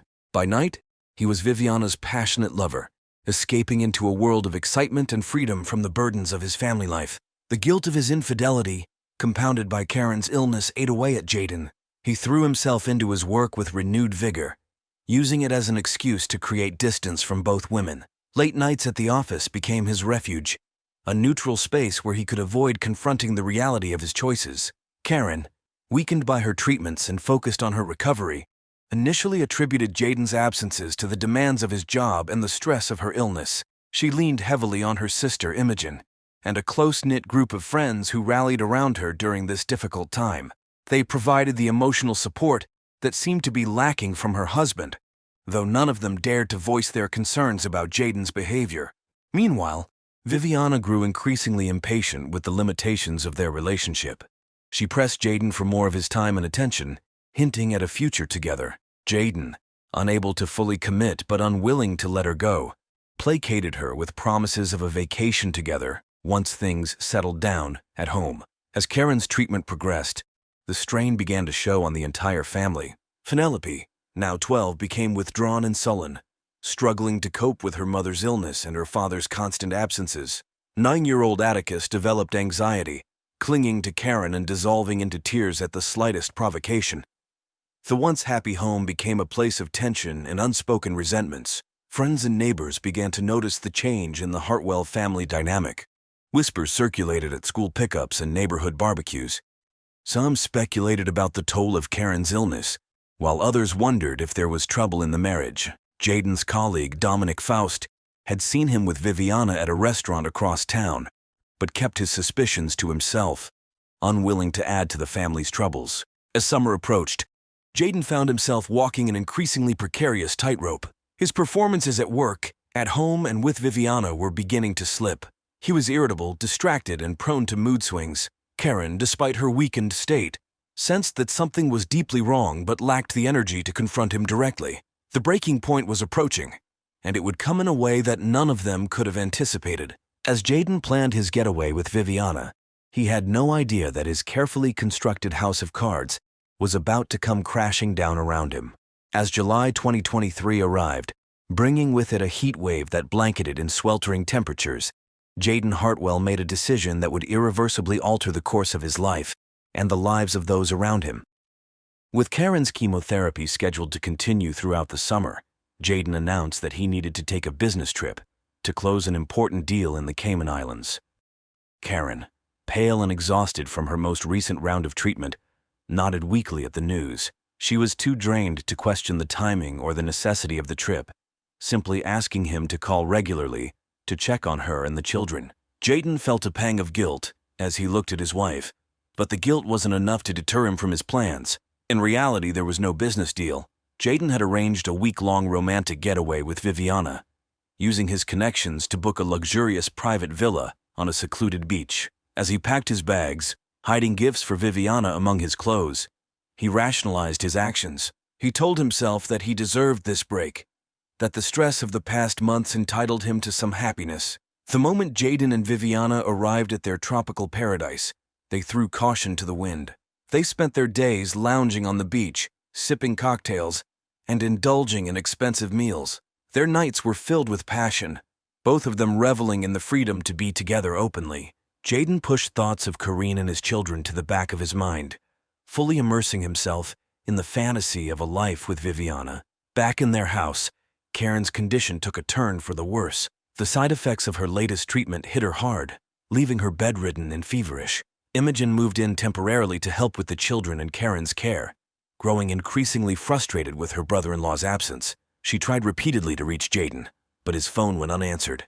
It was Penelope, who unwittingly set in motion the events that would expose Jaden's betrayal. Worried about her mother and angry at her father's absence, she decided to use the emergency credit card Jaden had given her to order flowers for Karen. When the card was declined, she called the customer service number, posing as Karen to inquire about recent transactions. The customer service representative, fooled by Penelope's act, revealed a list of charges from the Cayman Islands, luxury restaurants, high-end boutiques, and a jewelry store. Penelope, confused and upset, shared this information with her Aunt Imogen. Imogen, her suspicions finally confirmed, decided it was time to take action. She hired a private investigator, who quickly uncovered the truth about Jaden's business trip and his ongoing affair with Viviana. Armed with this information and evidence, Imogen sat down with Karen to reveal the extent of her husband's betrayal. With gentle words but unflinching honesty, she shared the evidence gathered by the private investigator. Photos of Jaden and Viviana together in the Cayman Islands, records of extravagant purchases, and time-stamped footage of them entering and leaving their villa. Karen listened in stunned silence, her fingers clutching the arm of her chair so tightly. As the full picture of Jaden's duplicity emerged, a myriad of emotions washed over her. Shock, anger, humiliation, and finally, a steely resolve. When Imogen finished speaking, Karen remained quiet for a long moment. Then, with a voice steadier than she felt, she asked, "What do we do now?" Imogen, relieved that her sister's response wasn't one of despair, replied, "Whatever you want to do, I'm here for you, no matter what." It was at that moment, with her sister's unwavering support and the harsh truth laid bare before her, that Corinne began to formulate her plan for revenge. She would not let cancer or her husband's betrayal define her. Instead, she would take control of her narrative and secure her future on her own terms. As Karen absorbed the crushing reality of Jaden's infidelity, a transformation took place within her. The initial shock and heartbreak quickly gave way to a cold, calculated anger. Despite her weakened physical state, Karen's mind sharpened with purpose. She realized that while cancer had threatened to take her life, Jaden had chosen to destroy their marriage. In the quiet hours of the night, as her children slept and Imogen kept vigil, Karen began to formulate her plan. She would not be a victim, not of cancer and certainly not of her husband's betrayal. With a clarity she hadn't felt in months, Karen decided to take control of her future, starting with the financial security Jaden had so carelessly jeopardized. The next morning, Karen contacted Ezra Cruz, a shrewd divorce attorney known for his ruthless approach to high-profile cases. In a private consultation, Ezra laid out Karen's options, explaining that given the circumstances, she had a strong case for an advantageous settlement. However, Karen had other ideas. With Ezra's reluctant guidance and Imogen's unwavering support, Karen set her plan in motion. She began by meticulously documenting Jaden's affair and his abandonment during her illness. Next, she reached out to her old contacts in the art world, discreetly inquiring about quick private sales for several valuable pieces in their collection.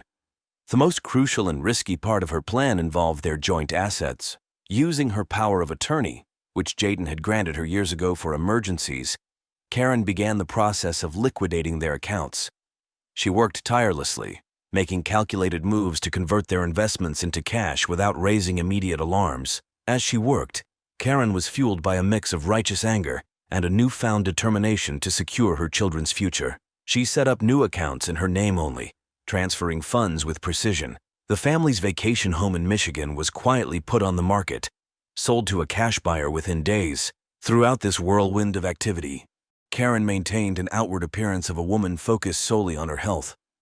She continued her treatments, attended support group meetings, and even managed to keep up a normal routine for Penelope and Atticus. Only Imogen knew the full extent of Karen's actions, serving as both confidant and accomplice in her sister's bold plan. As the days passed and Jaden's return drew near, Karen felt a grim satisfaction. She had taken back control in the most profound way possible. Now, all that remained was to wait for the man who had betrayed her to come home and face the consequences of his actions. On a sunny Saturday afternoon in late July, Jaden Hartwell returned home from his Cayman Islands business trip, tanned and relaxed. As he pulled into the driveway of their Riverton mansion, he felt a twinge of guilt, knowing he'd have to slip back into the role of devoted husband and father. He had no idea that his carefully constructed double life was about to implode. Entering the unusually quiet house, Jaden called out for Karen and the children. The silence that greeted him was unnerving. He made his way to the kitchen, where he found a thick manila envelope on the counter, his name written in Karen's elegant script. With a growing sense of dread, Jaden opened the envelope. Inside, he found divorce papers, along with a letter from Karen detailing her knowledge of his affair and his absence during her cancer treatments. The final paragraph of the letter informed him that she had liquidated their joint assets, taking what she deemed her fair share after years of supporting his career and raising their family. Panic rising, Jaden rushed to his home office and attempted to log into their online banking accounts. Access denied. He called his investment manager, only to learn that most of their portfolio had been sold off over the past week. The vacation home? Sold. Their valuable art collection? Gone. As the reality of his situation sank in, Jaden sank into his leather office chair, his mind reeling. His phone buzzed with a message from Viviana, asking about their plans for the coming weekend. Jaden stared at the screen, the life he thought he wanted now seeming hollow and misguided in the face of everything he had lost. Just then he heard the front door open. Footsteps approached his office, too heavy to be Karen's. The door swung open to reveal Imogen, her face a mask of cold fury. She's here, Jaden realized, to ensure he understood the full magnitude of his mistakes and the consequences that were only beginning to unfold. Special agent of the FBI's white-collar crime division was assigned to investigate the case. Her team began the painstaking process of tracing the movement of the Hartwell's assets, looking for any signs of fraudulent activity or money laundering. What they uncovered was a complex web of transactions, all meticulously documented and, much to their surprise, entirely legal. Karen's use of her power of attorney had been within her rights, and she had been careful to keep her actions just within the bounds of the law. However, the investigation did bring to light some questionable financial practices on Jaden's part. His expense accounts revealed a pattern of lavish spending that extended far beyond his trip with Viviana. There were irregular cash withdrawals, undeclared gifts, and suggestions of attempts to hide assets offshore. As Agent Vega dug deeper, she uncovered connections between Jaden and several companies that had recently been under scrutiny for insider trading. While not directly implicated, the evidence suggested that Jaden had been walking a fine ethical line in his professional dealings. In the spring of 2024, nearly a year after the implosion of the Hartwell family, the case finally went to trial. Jaden's lawyers attempted to paint Karen as a vindictive woman who had overreacted to a simple indiscretion, illegally seizing assets in a fit of jealous rage. They argued that her actions had not only destroyed Jaden's life, but had negatively impacted their children and potentially compromised client funds at his firm. Karen's team, led by the sharp-tongued Cruz, methodically dismantled this narrative. They presented evidence of Jaden's long-term affair, his neglect during Karen's cancer treatment, and the paper trail of his own financial misdeeds. Witnesses, including Imogen and several of Jaden's former colleagues, testified to his erratic behavior and ethical lapses in the months leading up to the discovery of his infidelity. The most damning testimony came from Viviana Reyes, who, in exchange for immunity, revealed the full extent of her relationship with Jaden, including his promises to leave Karen and his dismissive comments about his wife's illness. As the trial progressed, it became clear that the case had evolved beyond a simple divorce proceeding. The judge, forced to consider the complexities of the situation, had to weigh not only the dissolution of the marriage, but also the potential criminal aspects of Jaden's financial dealings. After weeks of dramatic testimony and skillful legal maneuvering, the court prepared to render its verdict. Jaden, found guilty of multiple financial crimes, sentenced to 3 years in a minimum security prison.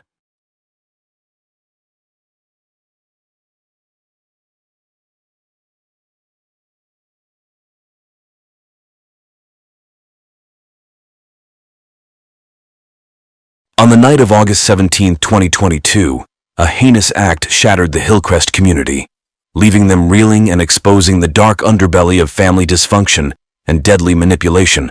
Caleb Ruffalo was the golden boy, handsome, successful, and recently married to the beautiful Aria Landon. They were the couple everyone aspired to be. Their love story the stuff of local legend. Caleb's mother, Abigail Ruffalo, was a pillar of the community, known for her charity work and impeccable taste. From the outside, they seemed like the perfect family, but appearances can be deceiving. Caleb Ruffalo was born and raised in Hillcrest, the only child of Abigail and the late Gregory Ruffalo. From an early age, it was clear that Caleb was destined for greatness, at least in the eyes of his doting mother. Abigail Ruffalo had always been a force to be reckoned with. The daughter of one of Hillcrest's founding families, she carried herself with an air of superiority that both intimidated and fascinated her neighbors. When she married Gregory Ruffalo, a promising young lawyer, it seemed like the perfect match. But Gregory's untimely death when Caleb was just 7 left Abigail a widow, intensifying her already fierce devotion to her only child. Abigail's love was all-encompassing, bordering on obsessive. She micromanaged every aspect of his life, from his clothes to his friends to his extracurricular activities. In high school, Caleb was an athlete and top student, but those who knew him well saw the toll his mother's expectations took on him. Jasper, Caleb's childhood best friend, later recalled, "There were times when I'd see this look in Caleb's eyes like he was drowning and couldn't call for help, but then he'd shake it off and be the perfect son again." It wasn't until Caleb left for college that he began to taste true independence. At the university, he flourished, discovering a passion for environmental law that would shape his future career. It was also where he met Aria Landon, a vivacious art history major with a quick wit and a dazzling smile. Their romance was the stuff of rom-coms. The charming, somewhat sheltered boy from a small town swept off his feet by the free-spirited city girl. Aria challenged Caleb in ways he'd never experienced before, encouraging him to question his assumptions and explore the world beyond Hillcrest's borders. For Caleb, it was love at first sight. For Abigail, it was a threat to everything she had built. When Caleb brought Aria home to Hillcrest for the first time, the tension was palpable. Abigail's smile never reached her eyes as she appraised the young woman who had captured her son's heart. Sharia, for her part, did her best to win over her boyfriend's mother, but it quickly became clear that nothing she did would ever be good enough. Despite Abigail's thinly veiled disapproval, Caleb and Aria's relationship blossomed. They married in a lavish ceremony 2 years after graduation, with all of Hillcrest in attendance. As Caleb kissed his bride, onlookers would later swear they saw a shadow cross Abigail's face. The newlyweds settled in Hillcrest, where Caleb joined a prestigious law firm, and Aria took a job curating the local art museum. From the outside, they seemed to have it all: successful careers, a beautiful home, and a love that appeared unshakable. But beneath the surface, the seeds of discord were already taking root, nurtured by the relentless machinations of a woman who refused to let go of her son. For the first few years of their marriage, Caleb and Aria Ruffalo were the toast of Hillcrest. They were young, beautiful, and successful, the embodiment of the American dream. Their home on Willow Creek Lane became a hub for dinner parties and charity events, with Aria's artistic flair and Caleb's easy charm making them the perfect hosts. Professionally, they were equally impressive. Caleb quickly made a name for himself at Hillcrest, specializing in environmental law cases that often put him at odds with big corporations. His passionate advocacy and sharp legal mind earned him the respect of colleagues and opponents alike. Aria, meanwhile, breathed new life into the art museum, curating exhibits that drew visitors from all over the state and put their small town on the cultural map. Eliza, owner of the local bakery and a close friend of the couple, remembered those early days fondly. They were like something out of a movie. The way they looked at each other even after years of marriage, it was magical. We all wanted what they had. But as with all things that seemed too good to be true, cracks began to appear in the Ruffalo's perfect facade. Observant neighbors noticed the increasing frequency of Abigail Ruffalo's visits to her son's home, often arriving unannounced and staying for hours. Aria, always polite but clearly strained, would paste on a smile as her mother-in-law critiqued everything from her housekeeping to her career choices. Caleb, caught between his wife and the woman who had shaped his entire existence, often found himself playing peacemaker.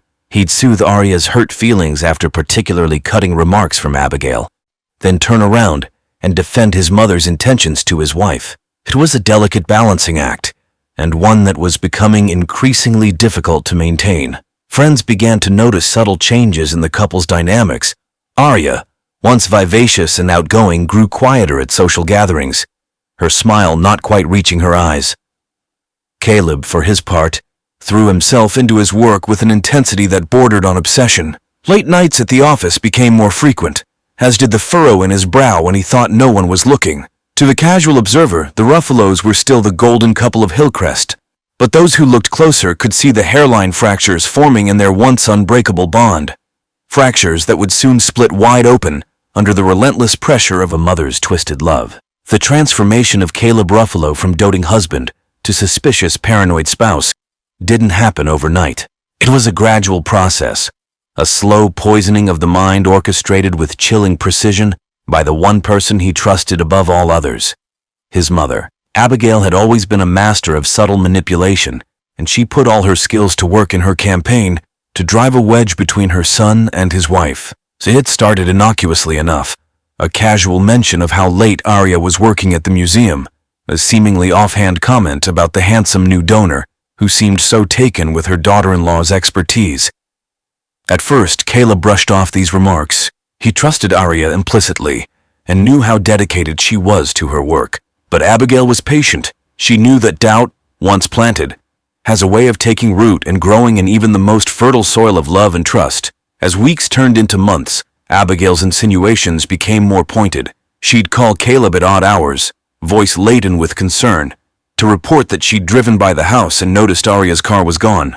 Or she'd mention, almost as an afterthought, that she'd seen Arya having lunch with a male colleague, their heads bent close together in what looked like an intimate conversation.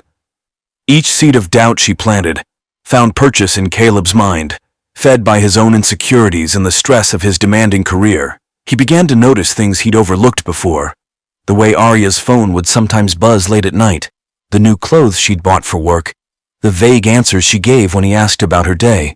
Rosalind Patel, a paralegal at Caleb's firm, later recalled to the police about the subtle changes she observed in her colleague. Caleb had always been focused, but suddenly he seemed distracted, checking his phone constantly and disappearing for long lunches. I remember one day, I overheard him on the phone with his mother, and the look on his face, it was like he'd seen a ghost. As Caleb's suspicions grew, so did the distance between him and Arya. The easy intimacy they had once shared gave way to stilted conversations and long silences. Arya, sensing her husband's withdrawal but unsure of its cause, tried to bridge the growing gap between them. She suggested vacations, date nights, couples therapy, anything to recapture the closeness they had lost.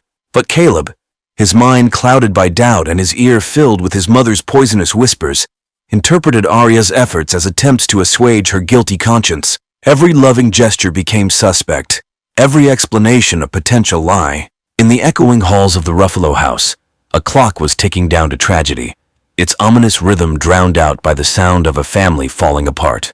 As Caleb's suspicions reached a fever pitch, Abigail Ruffalo set in motion the most audacious and horrifying phase of her plan. No longer content with mere insinuations, she embarked on an elaborate scheme to fabricate concrete evidence of Arya's infidelity. Evidence so compelling that it would shatter the last vestiges of trust between husband and wife. Abigail's first step was to create a digital trail of deception. Using her considerable financial resources, she hired a skilled hacker from the dark web to infiltrate Arya's phone and email accounts. This shadowy figure, known only by the alias Phantom, worked tirelessly to construct a false narrative of betrayal. Fabricated text messages appeared on Arya's phone, detailing clandestine meetings and passionate encounters with a fictional lover. Emails with suggestive subject lines and cryptic content materialized in her inbox. Even Arya's social media accounts were subtly altered, with likes and comments on an attractive male colleague's posts backdated to create the illusion of a long-standing flirtation. But Abigail knew that digital evidence alone might not be enough. She needed physical proof, tangible items that Caleb could see and touch, to drive home the reality of his wife's supposed betrayal. Enter Liam Howard, a down-on-his-luck actor Abigail had met at a local theater production. Charismatic but struggling to make ends meet, Liam was the perfect unwitting accomplice in Abigail's scheme. She approached him with what seemed like an innocent request, to pose for a few innocent photos with a local artist, Aria, for a community project. Liam, flattered by the attention and eager for the promised payment, agreed without hesitation. Over the course of several weeks, Abigail orchestrated chance encounters between Liam and Aria at the museum, at local cafes, even on the street. Each time she was there, hidden from view, snapping photos that, when taken out of context, could be interpreted as evidence of a budding romance. As a final touch, Abigail purchased items she knew would inflame Caleb's jealousy. A man's watch, not his style, but expensive and engraved with a lover's message. Hotel receipts for rooms never actually booked, a scrap of paper with a lipstick kiss, and an unfamiliar phone number. These items were carefully planted around the Ruffalo house. The watch accidentally dropped behind a dresser, the receipts stuffed in a rarely used desk drawer, the lipsticked paper hidden in the pages of one of Aria's art books. Throughout this elaborate deception, Abigail maintained an outward appearance of concern and support. To the outside world, she was the picture of a caring mother-in-law, expressing worry over the apparent distance growing between Caleb and Aria. This public persona served a dual purpose. It deflected any potential suspicion from herself, while also reinforcing the narrative of Aria's guilt in the minds of those around them. As Abigail's web of lies grew ever more complex, she remained eerily calm, meticulously checking and double-checking every aspect of her plan. She was so consumed by her goal of separating Caleb from Aria that she never stopped to consider the potentially devastating consequences of her actions. In her journal, later discovered by investigators, Abigail wrote, "I do this for Caleb. He cannot see how she has bewitched him, how she is wrong for him. I am his mother. I know what's best. One day he will thank me for saving him from her clutches." The stage was set, the players unknowingly in position. All that remained was for Abigail to present her evidence to Caleb and watch as her carefully constructed house of cards came crashing down around them all. August 17th, 2022, dawned like any other summer day in Hillcrest. The air was thick with humidity, promising afternoon thunderstorms. Caleb Ruffalo left for work early, his goodbye to Aria perfunctory and cold. Aria, her heart heavy with the weight of their unspoken issues, busied herself with preparations for an upcoming exhibition at the museum. Neither of them could have imagined the storm that was about to break over their lives. At precisely 2:17 p.m., Abigail Ruffalo called her son, her voice trembling with what seemed like genuine distress. "Caleb," she said, "you need to come home. There's something you have to see. It's about Aria. Please hurry." Caleb, his mind immediately jumping to the worst conclusions, left work without a word to his colleagues. He broke several speed limits on his way home, his hands gripping the steering wheel so tightly his knuckles turned white. He found Abigail waiting for him in the driveway, her face a mask of sorrow and sympathy. Inside, she led him to the dining room table, where she had artfully arranged her collected evidence of Aria's infidelity. For nearly an hour, Abigail walked Caleb through her fabricated proof, weaving a tale of betrayal so convincing that it shattered the last remnants of his trust. She showed him the doctored photos, the fake text messages, the planted items, each piece of evidence driving the knife of betrayal deeper into his heart. "Caleb, I'm so sorry," Abigail said, her eyes brimming with crocodile tears. "I didn't want to believe it either. But you deserve to know the truth. You deserve better than this." As Abigail's words echoed in his ears, something inside Caleb snapped. Years of pent-up insecurity, of feeling not quite good enough, came rushing to the surface. The man who prided himself on his logical mind and calm demeanor was gone, replaced by a creature of pure primal rage. When Aria returned home at 6:45 p.m., she found Caleb waiting for her, his eyes wild, his body trembling with barely contained fury. The confrontation that followed was brutal and swift. Caleb hurled accusations at his bewildered wife, each word laced with venom and hurt. Aria, caught completely off guard, tried desperately to make sense of her husband's tirade. She denied the allegations, begged Caleb to listen to reason, to believe in their love. But Caleb was beyond reason, beyond love. In his mind, twisted by his mother's lies, Aria's denials were just further proof of her deceit. What happened next occurred in a matter of minutes, but would haunt the residents of Hillcrest for years to come. In a blind rage, Caleb lashed out physically at Aria for the first time in their relationship. He pushed her, her head striking the corner of the marble kitchen island with a sickening crack. Arya crumpled to the floor, a thin line of blood trickling from her temple. For a moment, the world seemed to stand still. Then, as the reality of what he'd done came crashing down on him, Caleb fell to his knees beside his wife's motionless body. As the police led a shell-shocked Caleb away in handcuffs, Abigail Ruffalo stood in the shadows of the house she had so meticulously filled with lies. Her face was a mask of horrified concern, but deep in her eyes, a flicker of triumph could be seen, a triumph that would prove to be devastatingly short-lived. The news of Arya Ruffalo's death sent shockwaves through Hillcrest. The community that had once looked up to Caleb and Arya as the perfect couple now found itself grappling with the ugly reality of domestic violence and murder. In the immediate aftermath, Caleb Ruffalo was arrested. He offered no resistance, seemingly in a state of shock as he was led away from the home he had shared with Arya. His initial statements to the police were disjointed and confused, alternating between professions of love for Arya and accusations of her infidelity. The investigation, led by Detective Imogen Qualley of the Oregon State Police, quickly focused on unraveling the events that had led to this tragic outcome. Qualley, a veteran investigator with a reputation for thoroughness, sensed early on that there was more to this case than a simple crime of passion. As news crews descended on Hillcrest, turning the quiet town into the center of a media frenzy, Detective Qualley and her team began the painstaking process of piecing together Caleb and Arya's final days. They interviewed friends, colleagues, and neighbors, building a picture of a couple that had seemed perfect on the surface but had been struggling with growing tensions. One of the first red flags came during the interview with Eliza Carruthers, the local baker who had been close to the couple. She mentioned offhandedly that she had seen Abigail Ruffalo at the Ruffalo residence on the day of the murder, leaving just before Caleb arrived home. This contradicted Abigail's initial statement that she had only come to the house after receiving a distressed call from her son. As they dug deeper, more inconsistencies began to emerge.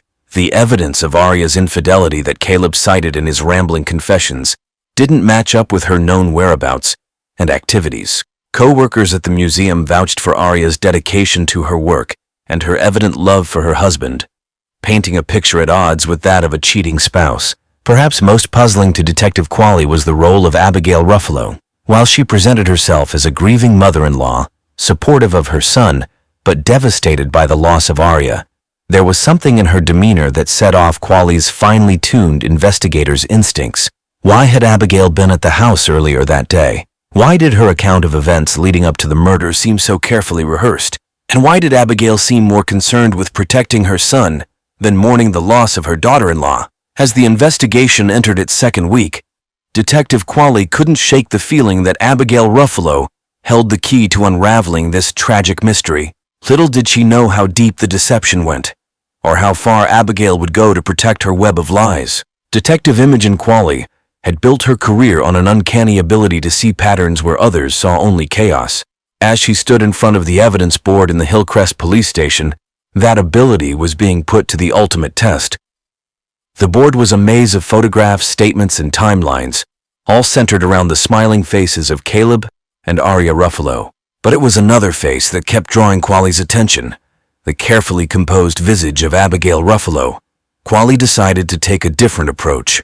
Instead of focusing solely on the day of the murder, she began to look further back, tracing the deterioration of Caleb and Arya's relationship.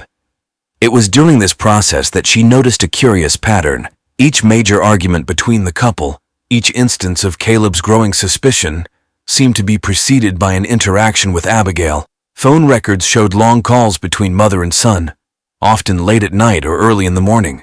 Witness statements placed Abigail at or near the Ruffalo residence, with increasing frequency, in the months leading up to the murder. But the real breakthrough came when Qualley decided to look into Abigail's financial records. Hidden beneath layers of clever accounting was evidence of payments to offshore account. One payment, made just days before the murder, was to an entity known only as Phantom. Qualley's team traced this payment to a known hacker, one with a reputation for being able to fabricate digital evidence. This discovery led to a deeper dive into the proof of Arya's infidelity that had driven Caleb to his fatal actions. As they examined Arya's phone and email records, inconsistencies began to emerge. Messages that Caleb claimed to have seen were nowhere to be found in the phone's memory. Emails appeared to have been inserted into Arya's account from an external source, but perhaps the most damning evidence came from an unexpected source. Liam Howard, racked with guilt over his unwitting role in the tragedy, came forward to confess his part in Abigail's scheme. His testimony provided the missing link, explaining how Abigail had manufactured the appearance of an affair where none existed. Liam Howard sat in the interrogation room, his once handsome face haggard with guilt and lack of sleep. Across from him, Detective Qualley waited patiently as the young actor gathered the courage to tell his story. "Abigail was so convincing," Liam said, running a shaky hand through his hair. "She said it was to help her daughter-in-law feel more confident in social situations." As Liam's story unfolded, the full scope of Abigail's deception became clear. She had used Liam as an unwitting pawn, carefully orchestrating chance encounters with Arya and documenting them for later use. The photos she took were then skillfully edited to create the illusion of an illicit affair. It wasn't until Liam saw the news of Arya's death that he realized the horrifying consequences of his involvement. Overwhelmed by guilt, he had initially gone into hiding, terrified of what might happen if the truth came out. But as the days passed, the weight of his conscience became too much to bear. "I know I should have come forward sooner," Liam said, tears streaming down his face. "I was just so scared, but I couldn't live with myself knowing what happened to Arya. She was innocent. She didn't deserve this." Detective Qualley listened intently, knowing that Liam's testimony would be crucial in bringing Abigail Ruffalo to justice. Abigail entered the interrogation room with the same poise and confidence she had displayed throughout the investigation. "Mrs. Ruffalo, thank you for coming in," Qualley began, her tone deceptively casual.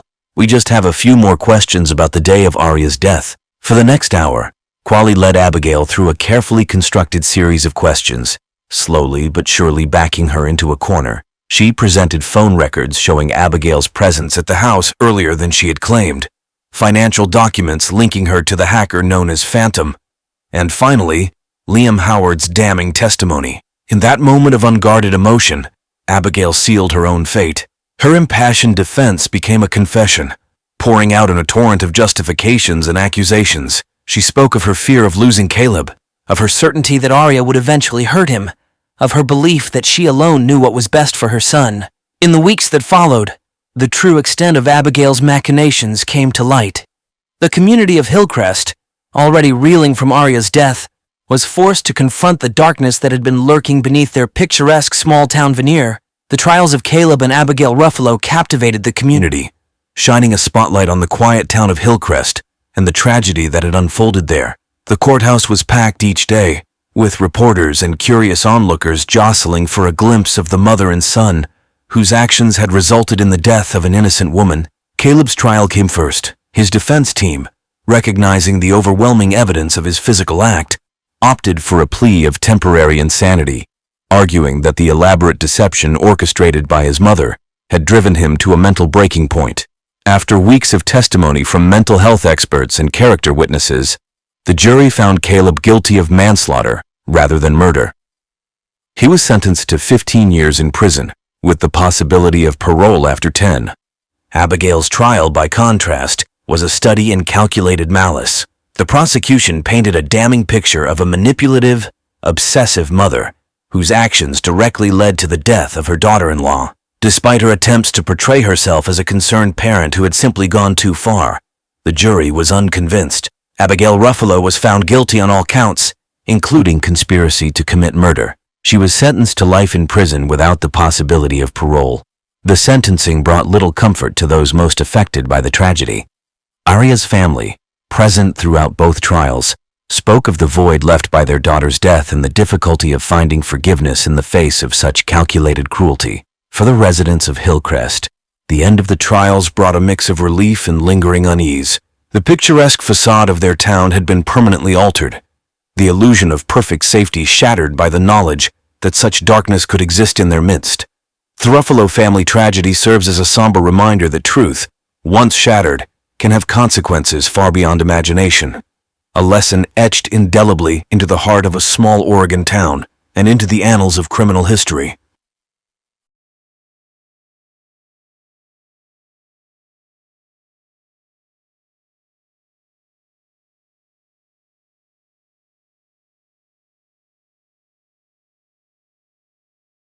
John Harrison, a respected local businessman, was found murdered in his own home.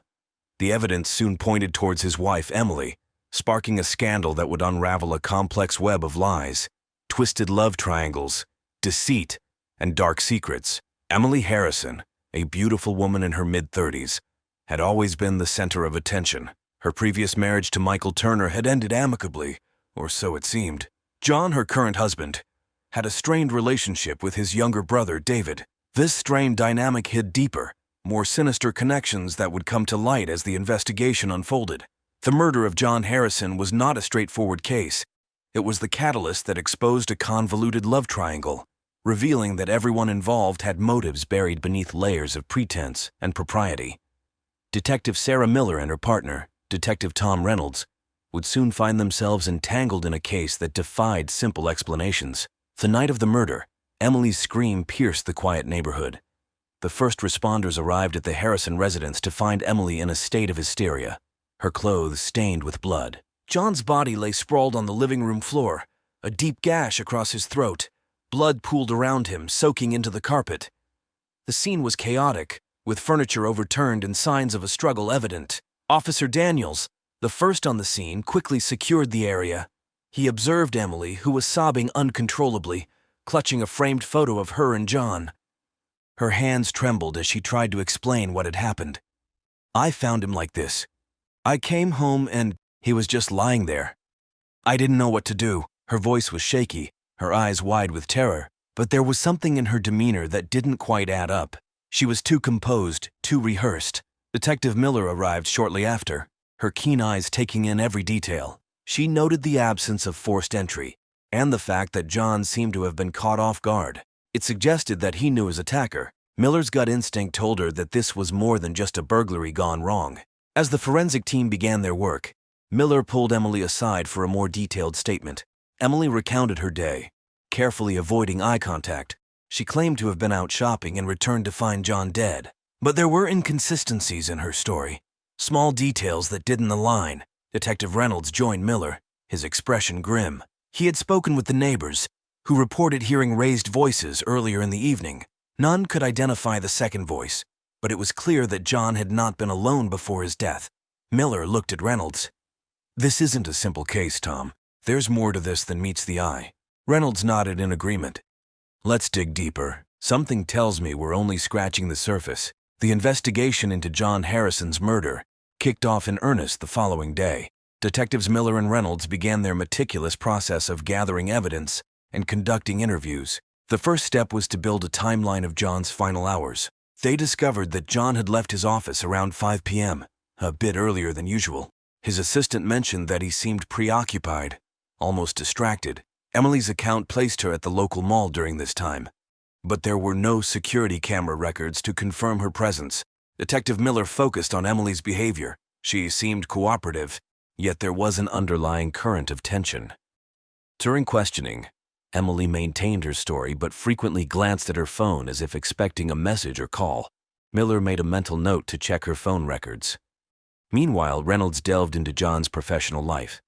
As a successful real estate developer, John had made a few enemies. Business rivals and disgruntled former employees formed a list of potential suspects.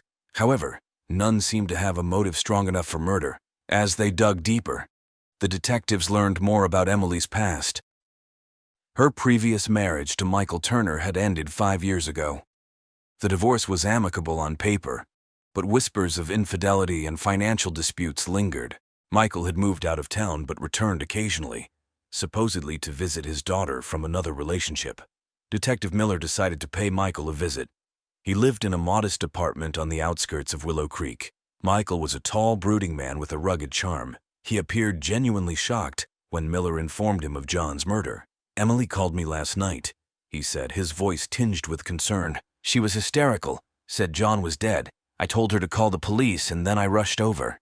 But by the time I got there, the place was crawling with cops." Michael's alibi was shaky, but there was no concrete evidence linking him to the crime. Miller noted his reaction and decided to keep him under surveillance. Back at the station, Reynolds had uncovered a new lead.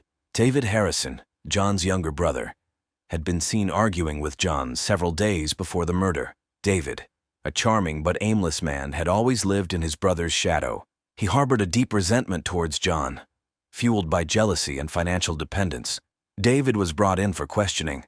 He was visibly nervous, his eyes darting around the room as he spoke. "John and I argued about money," he admitted. "He was going to cut me off. But I didn't kill him." The detectives were skeptical. David's alibi for the night of the murder was weak. He claimed to have been at a bar, but no one could confirm his presence. As they continued to press him, David's story began to unravel. Emily's suspicious behavior, Michael's shaky alibi, and David's deep-seated resentment formed a tangled web. The detectives realized they were dealing with more than just a crime of passion. There were layers of deceit and hidden motives that needed to be peeled back, one by one. John and Emily Harrison appeared to be the quintessential suburban couple. They had a beautiful home, a successful business, and were well-liked in their community. But beneath the veneer of their perfect life, cracks were beginning to show. John had built his real estate empire from the ground up. He was known for his business acumen and ruthless negotiating tactics. However, his professional success came at a personal cost. John's demanding work schedule left little time for his marriage, creating a rift between him and Emily. Emily, on the other hand, had a more complex past. Raised in a wealthy family, she was accustomed to a life of privilege. Her first marriage to Michael Turner had been a whirlwind romance. Michael was a charismatic entrepreneur, but his business ventures often ended in failure. Their relationship was passionate but tumultuous, marked by frequent arguments and infidelity. The divorce had been bitter, with Emily accusing Michael of cheating and financial mismanagement. Michael, in turn, claimed that Emily's spending habits had driven him to the brink of bankruptcy. Despite the acrimony, they managed to part ways without too much public scandal. Michael left town, but he never completely severed ties with Emily. John entered Emily's life shortly after her divorce. He offered stability and security, something she desperately needed. Their courtship was swift, and they married within a year. However, the transition from a tumultuous relationship to a stable one was not easy for Emily. She missed the excitement and unpredictability that Michael had brought into her life. David Harrison, John's younger brother, was another significant figure in the unfolding drama. David had always been the black sheep of the family. He struggled with various addictions and had a string of failed business ventures. John often bailed him out, creating a sense of dependency and resentment. David's relationship with Emily was complex. They had an undeniable chemistry, and their interactions were often charged with unspoken tension. Emily confided in David about her marital problems, and he, in turn, found solace in her company. It was clear to the detectives that there was more to their relationship than met the eye. As Miller and Reynolds dug deeper, they discovered that John had recently made some significant financial moves. He had taken out a large life insurance policy and transferred substantial assets into Emily's name. These actions suggested that John was either planning for the future or anticipating something dire. Emily's spending habits had also come under scrutiny. Despite her outward appearance of concern and grief, her bank records revealed large withdrawals and unexplained expenses. The detectives began to suspect that she might have been planning to leave John and start a new life elsewhere. Michael Turner, though seemingly out of the picture, still harbored feelings for Emily. He had recently come back into town and had been seen meeting with her on several occasions. Their interactions were friendly on the surface, but there was an undercurrent of unresolved tension and unspoken words. The background checks painted a picture of a marriage on the brink, with each character hiding their true intentions behind a facade of normalcy. John was the pillar of the community, Emily the perfect wife, David the troubled brother, and Michael the ex-husband with lingering feelings. But as the detectives would soon discover, appearances could be deceiving. As the investigation progressed, the detectives focused on uncovering the motives behind John Harrison's murder. Each of the main players had reasons, both hidden and overt, that could drive them to such an extreme act. Emily's financial troubles were the most glaring. Despite John's success, their finances were strained. Emily's lavish lifestyle had put them in significant debt. The large life insurance policy John had recently taken out added a sinister layer to this financial stress. If Emily were to benefit from John's death, it would solve all her money problems. Emily's affair with David complicated matters further. Their relationship was more than just a fleeting romance. It was a deeply emotional bond, forged out of mutual dissatisfaction and dependency. Michael Turner also had a motive. His lingering feelings for Emily and the unresolved bitterness from their divorce created a volatile mix. Michael's financial instability made him susceptible to desperate measures. His frequent visits to Emily hinted at a rekindled relationship, which could have easily turned into a conspiracy against John. David's resentment towards his brother was well documented. He had lived in John's shadow for most of his life, relying on him for financial support. The argument they had days before the murder centered on money and control. John had threatened to cut David off, a move that would leave him destitute. David's dependence on John created a deep-seated hatred that could have driven him to murder. The detectives also considered the possibility of a joint effort between Emily and David. Their affair, coupled with their financial motives, made them prime suspects. If they conspired together, they could both benefit immensely from John's death. Emily would gain financial freedom, and David would rid himself of his brother's dominance. One evening, Detective Miller received a call from a local bartender who claimed to have seen Emily and David together on the night of the murder. According to the bartender, they appeared to be in an intense conversation, their body language suggesting more than just a casual encounter.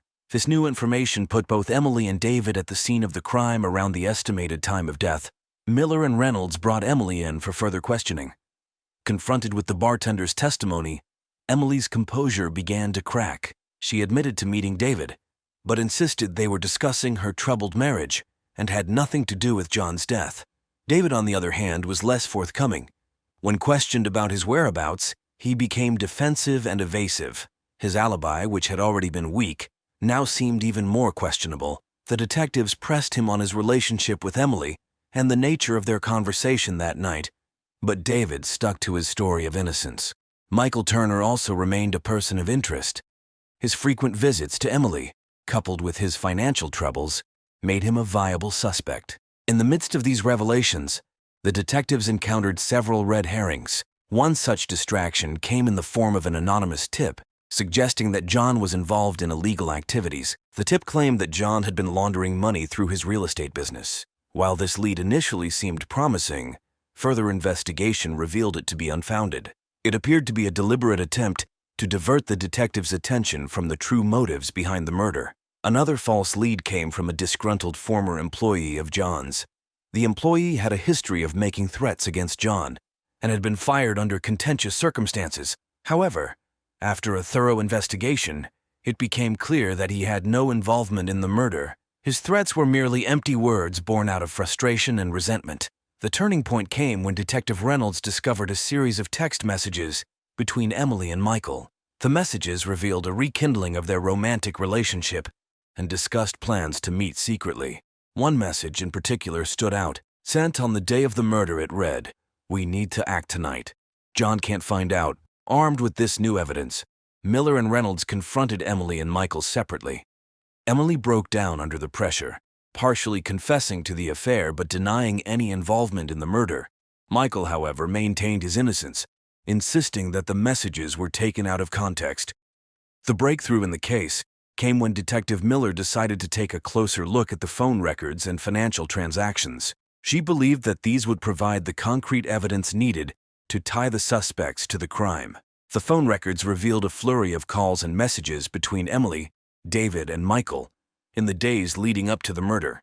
The communication pattern suggested a coordinated effort, with Emily at the center. On the night of the murder, there were several calls between Emily and David, as well as a brief call to Michael. This triangulation of communication placed all three suspects in contact during the critical hours. Miller also discovered an unusual transaction in Emily's bank account. A large sum of money had been transferred to an offshore account just days before John's death. This transaction, combined with the life insurance policy, suggested that Emily was preparing for a significant change in her financial situation. Armed with this new evidence, the detectives decided to confront Emily once more. This time they presented her with the phone records and the financial transactions. Faced with irrefutable evidence, Emily's facade of innocence began to crumble. Emily's voice trembled as she spoke. "I didn't want it to come to this. I just wanted out. John was controlling, suffocating. I needed a way out, but I never wanted him dead." Miller pressed further. "Who did you talk to that night, Emily? Why were you and David in contact so frequently?" Emily hesitated, her eyes welling with tears. "David and I We had a plan. We were going to leave John, start fresh, but I swear we never planned to kill him. The detectives knew they needed to hear David's side of the story. When they brought him in for questioning, David initially denied any involvement, but when confronted with the phone records and Emily's partial confession, his resolve weakened. David admitted to meeting Emily on the night of the murder, but claimed that their plan was only to confront John, not to harm him. Emily had convinced him that John would never let her go, and that they needed to make him understand that their relationship was over. Michael's involvement became clearer as the detectives reviewed his financial records. They discovered that he had received a substantial sum of money from an unknown source shortly after John's death. This payment, coupled with the text messages, suggested that Michael was part of the conspiracy. The detectives decided to bring all three suspects in together. In a tense confrontation, they laid out the evidence. Emily's breakdown, David's nervousness, and Michael's defiance created a volatile atmosphere. Miller addressed them. "We know about the affair. We know about the money. It's time to come clean. Who killed John?" Emily, tears streaming down her face, finally confessed. "It was an accident. We confronted John, things got heated, and David lost control. He didn't mean to kill him." David's face paled as he stammered, "It was self-defense. John attacked me and I just reacted. I didn't mean for it to end this way." Michael, realizing the gravity of the situation, added, "I was supposed to help them disappear after. I never thought it would go this far." The detectives had the pieces they needed. The confrontation had turned violent, leading to John's accidental death. Emily and David had panicked, and Michael had stepped in to help cover it up. The murder was a tragic result of a plan gone horribly wrong. With the confessions in hand, the detectives knew they had uncovered the truth. The case was far from simple, but the tangled motives and relationships had finally come to light. The truth was a web of love, betrayal, and desperation. The final confrontation with Emily, David, and Michael marked the culmination of weeks of intense investigation. Detectives Miller and Reynolds had pieced together the intricate puzzle of John Harrison's murder. The courtroom was packed as the trial of Emily, David, and Michael began. The community of Willow Creek, once known for its tranquility, was now a hub of media attention. Reporters and spectators alike were eager to hear the sordid details of the case that had shocked the town. The prosecution laid out a compelling narrative. They described how Emily's affair with David had rekindled old passions, and how their relationship had become a desperate escape from her controlling marriage. The prosecution argued that the financial troubles and the life insurance policy created a powerful motive for murder. Emily's defense attorney tried to paint her as a victim of circumstances, a woman trapped in a loveless marriage who made poor decisions in a moment of panic. They emphasized that the murder was unplanned and that Emily had no intention of killing her husband. David's defense focused on self-defense. They highlighted John's aggressive behavior and his attack on David, arguing that David had acted out of fear for his life. They portrayed him as a man pushed to his breaking point by years of familial tension and resentment. Michael's defense was the most straightforward.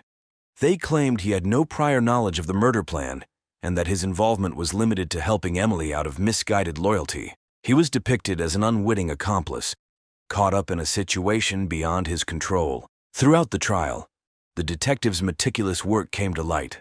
The phone records, financial transactions, and confessions all painted a vivid picture of the events leading up to John's death.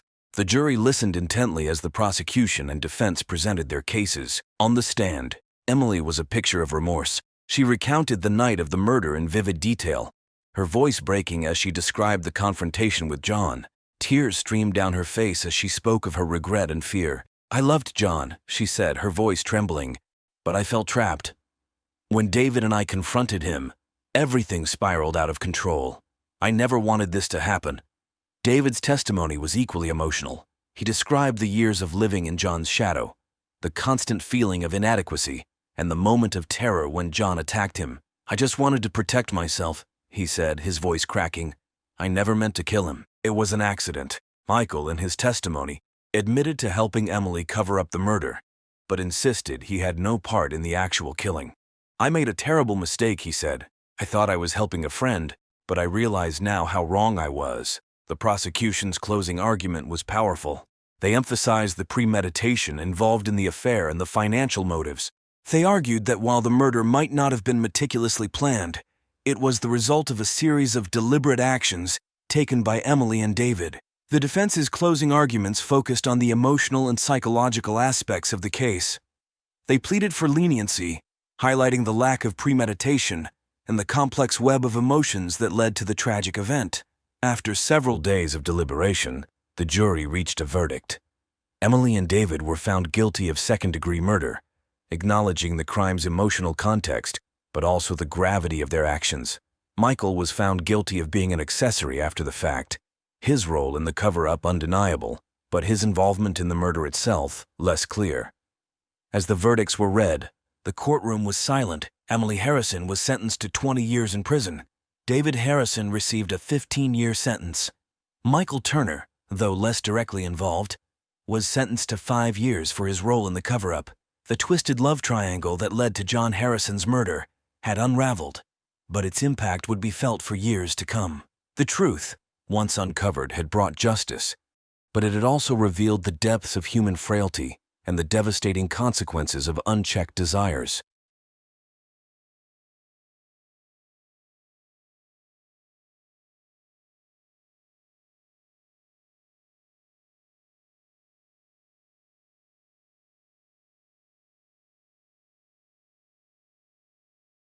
The quiet town of Greenfield was shaken to its core when the body of Jack Thompson was discovered in his modest home on the outskirts of town. Jack, a well-liked middle-aged man known for his generosity and calm demeanor, had recently gone through a tumultuous divorce from his wife, Layla. The divorce, finalized just months prior, had left Jack visibly strained, but no one could have anticipated the tragic end he would meet.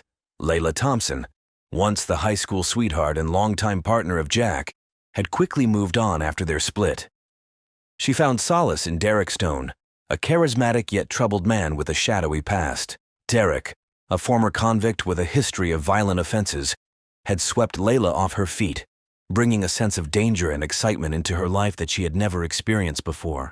The discovery of Jack's lifeless body under suspicious circumstances set off a whirlwind investigation that uncovered a tangled web of deceit, betrayal, and revenge. The love triangle between Jack, Layla, and Derek became the focal point of the investigation, revealing dark secrets and motives that lay hidden beneath the surface. Greenfield's local police force, led by Detective Sarah Lawson, was tasked with untangling the complex relationships and finding the truth behind Jack's untimely death. As the investigation progressed, it became clear that this was not just a simple case of a crime of passion, but a meticulously planned act of vengeance. In the weeks that followed, the town would witness shocking revelations and unexpected twists, as the true nature of the relationships between Jack, Layla, and Derek came to light. The line between victim and perpetrator blurred, leaving everyone to wonder who could be trusted and who was hiding the darkest secrets. Jack and Layla Thompson's marriage had once been the epitome of stability and love. They had met in high school, their romance blossoming over the years into a marriage that seemed unbreakable. Jack, a kind-hearted man with a steady job as a schoolteacher, had always been the rock in their relationship. Layla, a nurse at the local hospital, complemented his steadiness with her nurturing and compassionate nature. However, as the years passed, the spark in their relationship began to fade. The stresses of daily life, combined with their inability to have children, placed a strain on their marriage. Layla's desire for excitement and change grew, leading her to seek solace outside their relationship. This quest for something new ultimately led her to Derek Stone. Derek Stone was a man with a troubled past. He had spent several years in prison for armed robbery and assault, but upon his release, he had vowed to turn his life around. His rugged good looks and charm quickly won Layla over, offering her the thrill and unpredictability she craved. Derek's presence in her life provided a stark contrast to the stability she had known with Jack. The affair between Layla and Derek was passionate and intense, leading to the eventual breakdown of her marriage to Jack. The divorce was bitter, with accusations and recriminations flying from both sides. Jack was devastated, unable to comprehend how the woman he had loved for so long could betray him in such a manner. Layla, on the other hand, felt liberated, ready to start a new chapter with Derek. Despite his attempts to move on, Jack found it difficult to let go of the past. He remained deeply in love with Layla, his heart aching at the thought of her with another man. His friends and colleagues noticed the change in him, his once cheerful demeanor replaced by a quiet sadness. Jack's attempts to rekindle his relationship with Layla were met with hostility, further deepening his despair. Derek, meanwhile, harbored his own grudges. He resented Jack for the hold he still seemed to have over Layla, and his violent tendencies began to resurface. Derek's jealousy and possessiveness became more pronounced, leading to frequent arguments with Layla. Despite this, Layla remained committed to Derek, convinced that their love was worth the turmoil. As the months passed, the tension between Jack, Layla, and Derek grew, setting the stage for the tragic events that were about to unfold. The love triangle, fraught with jealousy and resentment, would soon explode in a manner that would shock the entire town of Greenfield and leave a trail of devastation in its wake. The crisp autumn morning was shattered by the piercing scream of Mrs. Henderson, Jack's elderly neighbor, as she discovered his lifeless body sprawled across the living room floor. She had come over to check on Jack after noticing that his mail had piled up over the past few days. Her concern quickly turned to horror as she stumbled upon the gruesome scene. The local police were called immediately, and within minutes Detective Sarah Lawson and her team arrived at the scene. The sight that greeted them was both disturbing and puzzling. Jack's body lay in a pool of blood, his face contorted in a grimace of pain. There were signs of a violent struggle, with furniture overturned and broken glass scattered across the floor. As the forensic team began their meticulous work, Detective Lawson interviewed Mrs. Henderson. The elderly woman, still visibly shaken, recounted her discovery and her interactions with Jack in the days leading up to his death. She mentioned hearing raised voices coming from Jack's house a few nights before, but she had assumed it was just another argument between him and Layla. Layla and Derek were quickly brought in for questioning. Layla appeared distraught, her eyes red from crying. Derek, on the other hand, was stoic, his expression unreadable. Detective Lawson noted the stark contrast between the two, her instincts telling her that there was more to their story than met the eye. Layla recounted her last interaction with Jack. She claimed that she had not seen him for several days, and that their last conversation had been about finalizing the sale of their former home. Derek corroborated Layla's account, stating that they had spent the night of Jack's death at his apartment, miles away from the crime scene. Despite their alibis, Detective Lawson couldn't shake the feeling that something was off. She ordered a thorough search of Derek's apartment and began to dig deeper into his past. The initial results of the forensic analysis pointed towards a struggle, with Jack having put up a significant fight against his attacker. There were signs of blunt force trauma to his head, suggesting that he had been struck multiple times with a heavy object. The discovery of a bloodied baseball bat in Jack's garage further complicated the investigation. The bat had Jack's fingerprints on it, but there were also smudges that suggested someone else had handled it. Detective Lawson sent the bat to the lab for further analysis, hoping it would provide a crucial lead. The townspeople of Greenfield were abuzz with speculation. Theories ranged from a robbery gone wrong to a crime of passion. Jack's friends and colleagues were interviewed, painting a picture of a man who was deeply troubled but not without enemies. Layla and Derek's tumultuous relationship became a focal point of the investigation, with many suspecting that their involvement went beyond just an affair. Detective Lawson knew that unraveling the truth behind Jack's death would require piecing together the fragmented lives of the people involved. The love triangle between Jack, Layla, and Derek was fraught with complexities, and she was determined to uncover every hidden detail, no matter how dark or disturbing. The investigation into Jack Thompson's murder began in earnest, with Detective Sarah Lawson leading the charge. Her first step was to establish a timeline of events leading up to Jack's death. She and her team interviewed neighbors, friends, and family, piecing together the last known movements of Jack, Layla, and Derek. The neighbors provided a wealth of information. Several had heard loud arguments coming from Jack's house in the days before his death. One neighbor, Mr. Parker, reported seeing a shadowy figure lurking around Jack's property late at night, although he couldn't provide a clear description. Another neighbor, Mrs. Green, mentioned seeing Layla leave Jack's house in a hurry the day before his body was found. Detective Lawson interviewed Layla's colleagues at the hospital, who described her as a dedicated nurse, but noted that she had become increasingly distracted and agitated in recent months. One colleague, Susan, recalled Layla confiding in her about the stress of her divorce and her volatile relationship with Derek. Susan mentioned that Layla had expressed fear for her safety on several occasions, hinting at Derek's violent tendencies. The investigation also delved into Derek's background. Detective Lawson discovered that Derek had a history of violence and had been in and out of prison for various offenses, including assault and armed robbery. She interviewed some of Derek's former associates, who painted a picture of a man prone to explosive outbursts and a deep-seated need for control. One former associate, Mike, mentioned that Derek had often talked about exacting revenge on anyone who wronged him.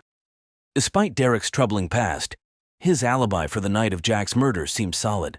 However, Detective Lawson couldn't ignore the mounting evidence that suggested he had a motive for wanting Jack out of the picture. The discovery of Jack's blood on Derek's shoes, found during the search of his apartment, further fueled her suspicions. Layla's inconsistent statements also raised red flags. During her initial interview, she had claimed not to have seen Jack for days. However, Mrs. Green's account contradicted this, placing Layla at Jack's house the day before his death. When confronted with this discrepancy, Layla became defensive, insisting that she had only gone to collect some personal belongings and had left after a brief argument. As the investigation progressed, Detective Lawson uncovered a series of text messages between Layla and Derek that suggested they had discussed plans to confront Jack about his continued interference in their relationship. The messages hinted at a growing frustration with Jack and a desire to put an end to the constant conflict. Despite the mounting evidence, the case was far from straightforward. Detective Lawson knew that she needed more concrete proof to build a solid case against Derek and Layla. She ordered a thorough analysis of the crime scene, hoping to find forensic evidence that would link them directly to Jack's murder. The community of Greenfield watched anxiously as the investigation unfolded. The once quiet town was now the center of a media frenzy, with reporters flocking to cover the sensational story. The pressure on Detective Lawson and her team was immense, but she remained steadfast in her determination to uncover the truth and bring justice to Jack Thompson. As the investigation into Jack Thompson's murder deepened, suspicions surrounding Layla and Derek grew more pronounced. Detective Lawson and her team scrutinized every detail, piecing together the puzzle that seemed to implicate both Layla and Derek in Jack's death. Layla's behavior became increasingly erratic. Her initial grief gave way to a defensive and hostile attitude during subsequent interviews. When questioned about her presence at Jack's house, she provided conflicting accounts, further muddying the waters. Her colleagues at the hospital noted her frequent absences and whispered conversations on her phone, fueling speculation about her involvement in something sinister. Detective Lawson also focused on Derek's suspicious behavior. Despite his alibi, there were inconsistencies that couldn't be ignored.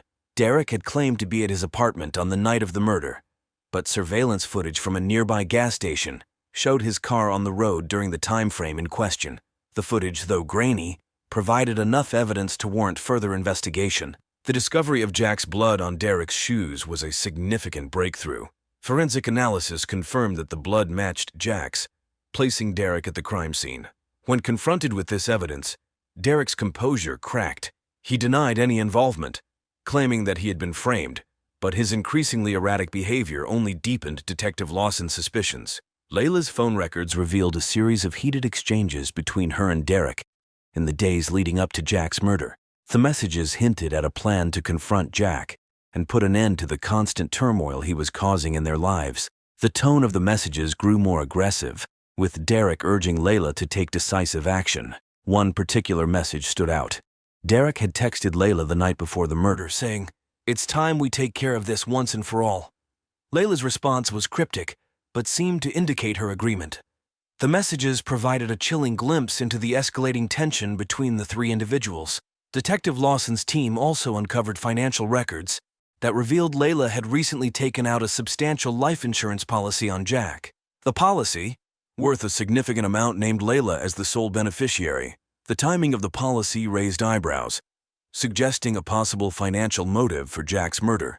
As the evidence mounted, Detective Lawson knew she needed a confession to solidify the case.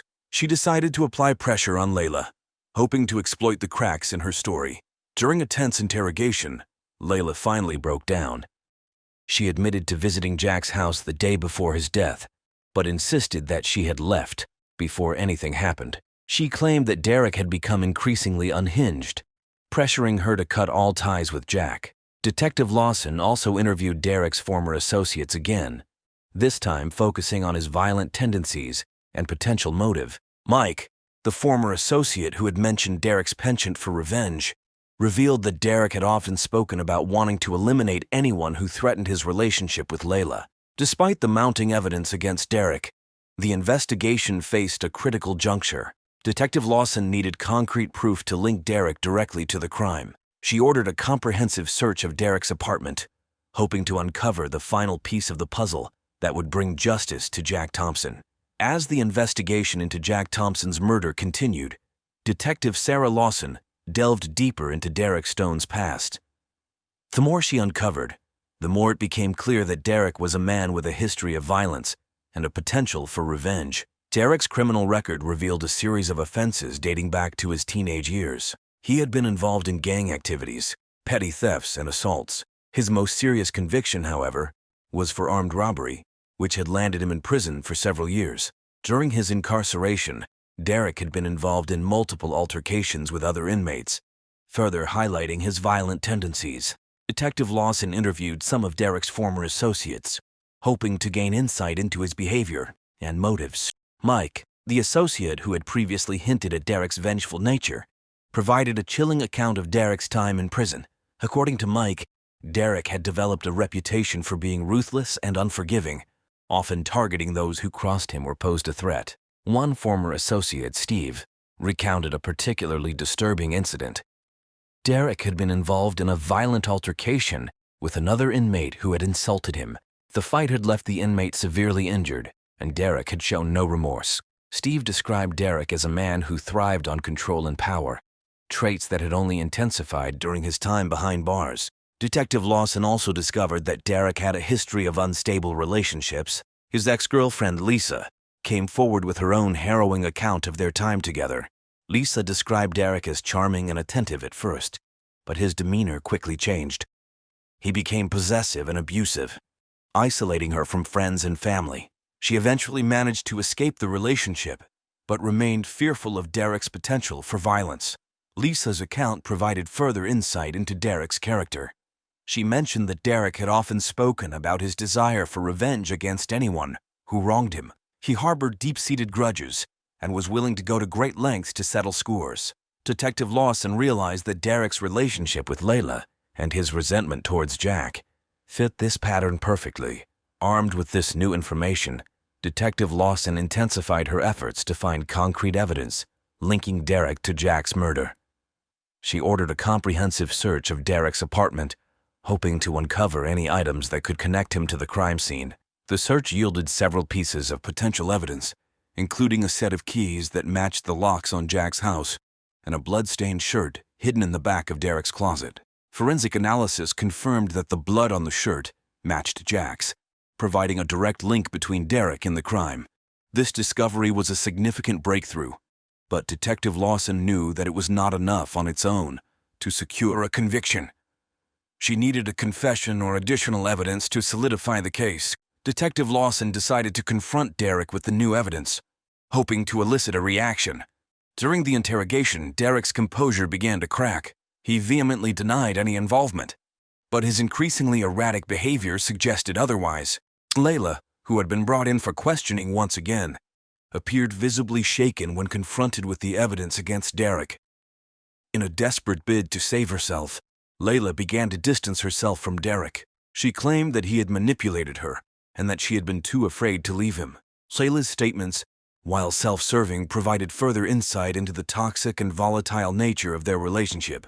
Detective Lawson knew she was close to unraveling the truth, but she needed one final push to bring the case to its conclusion.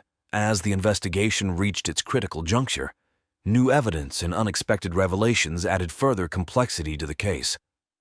Detective Sarah Lawson and her team were determined to untangle the web of deceit that surrounded Jack Thompson's murder.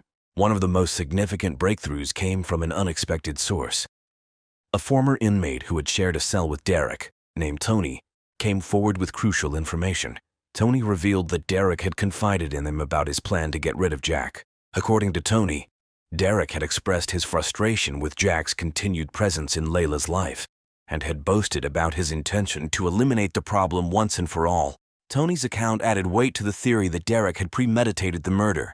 He provided specific details that matched the evidence found at the crime scene, including the use of the baseball bat as the murder weapon. Tony's testimony was a game changer, providing the corroboration Detective Lawson needed to build a solid case against Derek. However, the investigation took an unexpected turn when Layla's secret was uncovered. Detective Lawson's team discovered a series of hidden bank accounts in Layla's name, containing large sums of money that she had been siphoning off over the past few years. This revelation raised questions about Layla's true motives and her potential involvement in the murder. Layla's financial records revealed that she had been planning to leave Derek and start a new life. She had been saving money in secret, waiting for the right moment to make her escape. This newfound information painted a different picture of Layla, suggesting that she might have had her own reasons for wanting Jack out of the way. Detective Lawson confronted Layla with the evidence of the hidden bank accounts. Layla broke down, admitting that she had been trapped in a toxic and abusive relationship with Derek. She confessed that she had feared for her life and had been planning to escape, but insisted that she had no involvement in Jack's murder. Layla claimed that Derek had acted alone, driven by his own jealous rage. As the investigation unfolded, another twist emerged. A third party, previously unknown to the investigators, was discovered to have had contact with both Layla and Derek. This individual, named Ryan, was a former colleague of Derek's from his criminal days. Ryan had recently been released from prison and had reconnected with Derek. Detective Lawson brought Ryan in for questioning, hoping to uncover his role in the case. Ryan admitted to meeting with Derek and Layla on several occasions, but denied any involvement in the murder. However, his statements were inconsistent, and his nervous demeanor suggested that he was hiding something. The investigation took a dramatic turn when Ryan's fingerprints were found on the baseball bat used to kill Jack. Under intense interrogation, Ryan finally cracked. He confessed that Derek had enlisted his help in carrying out the murder, promising him a share of the life insurance money that Layla had taken out on Jack. Ryan revealed that Derek had planned every detail, from the initial confrontation to the disposal of evidence. Ryan's confession provided the missing piece of the puzzle, implicating both Derek and himself in the murder. Layla's role remained murky, but the evidence suggested that she had been a pawn in Derek's twisted game. Detective Lawson knew that the case was far from straightforward, but she was determined to bring those responsible to justice. With Ryan's confession in hand, Detective Sarah Lawson prepared for the final confrontation. She knew that Derek Stone would not go down without a fight, and she braced herself for a tense and potentially dangerous encounter. Detective Lawson and her team planned a coordinated effort to arrest Derek. They decided to approach him at his apartment, where he had been staying with Layla. The element of surprise was crucial, as they anticipated that Derek might attempt to flee or react violently. On the day of the operation, the team moved swiftly and efficiently. Detective Lawson knocked on Derek's door, her heart pounding with anticipation. Derek answered, his expression a mix of surprise and defiance. Detective Lawson presented the evidence and Ryan's confession, informing Derek that he was under arrest for the murder of Jack Thompson. Derek's reaction was immediate and explosive. He lunged at Detective Lawson, shouting accusations and threats. The officers quickly subdued him, but not before Derek managed to land a few blows. His resistance only served to reinforce the image of a violent and unstable individual, further sealing his fate. As Derek was taken into custody, Layla was brought in for questioning once again. The revelation of Ryan's involvement had shaken her, and she seemed genuinely terrified of Derek. Layla insisted that she had been unaware of the full extent of Derek's plan, and that she had never intended for Jack to be harmed. Despite Layla's claims, the evidence suggested that she had at least some knowledge of Derek's intentions. Detective Lawson pressed her for details, hoping to unravel the final threads of the case. Under intense questioning, Layla admitted that she had suspected Derek was planning something, but had been too afraid to confront him. The climax of the investigation came when Derek, now facing the reality of his situation, decided to cut a deal. In exchange for a reduced sentence, he agreed to provide a full confession and implicate Layla in the planning of the murder. Derek's confession was chilling, detailing the calculated and cold-blooded manner in which he had orchestrated Jack's death. Derek revealed that he had manipulated Layla into taking out the life insurance policy on Jack, promising her a future free from financial worries. He had then enlisted Ryan's help, using his former associate's desperation and loyalty to carry out the crime. Derek admitted that he had been driven by jealousy and a desire for control. Unable to tolerate Jack's continued presence in Layla's life, Layla, confronted with Derek's confession, broke down completely. She admitted to her role in the plan, though she maintained that she had never intended for Jack to be killed. Her fear of Derek and her desire for freedom had clouded her judgment, leading her down a dark and tragic path. With both Derek and Layla in custody, the case against them was solid. The legal proceedings moved swiftly, with Derek receiving a life sentence for his role as the mastermind behind the murder. Layla, though complicit, received a lesser sentence due to her cooperation and the evidence of her abusive relationship with Derek.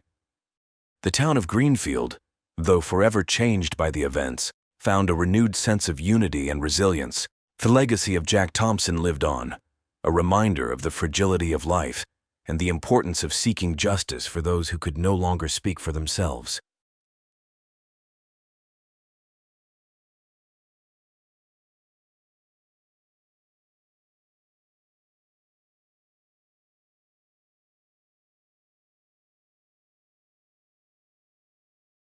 Amanda Everwood, with her chestnut hair and piercing blue eyes, was the epitome of elegance and creativity. Born into a family of artists, her childhood home was filled with the scent of oil paints and the sight of canvases in various stages of completion. Amanda had inherited her mother's talent and her father's determination, quickly making a name for herself as an exceptional landscape artist. Her works were known for their vibrant colors and the way they captured the soul of nature.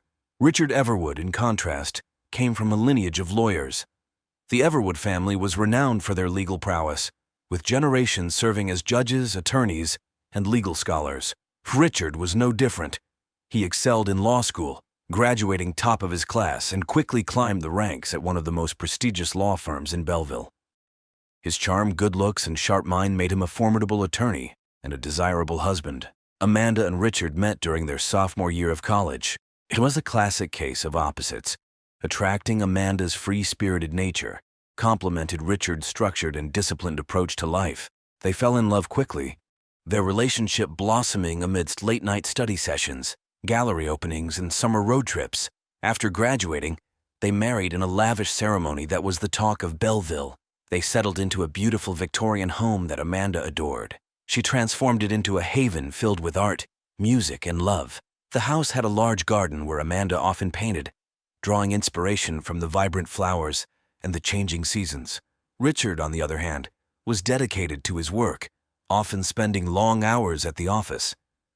They had a son, Ethan, who became the center of Amanda's world. Their life seemed perfect, at least on the surface. Amanda's days were filled with painting, volunteering at the local art center, and taking care of Ethan. Richard's career continued to flourish, and he was soon made partner at his firm. They attended glamorous parties and charity events, where they were often the center of attention. However, as the years went by, Amanda noticed subtle changes in Richard. He became more distant, often coming home late and leaving early in the morning. The once warm and affectionate man she married was now cold and preoccupied. Amanda tried to ignore these changes, attributing them to the stress of his demanding job.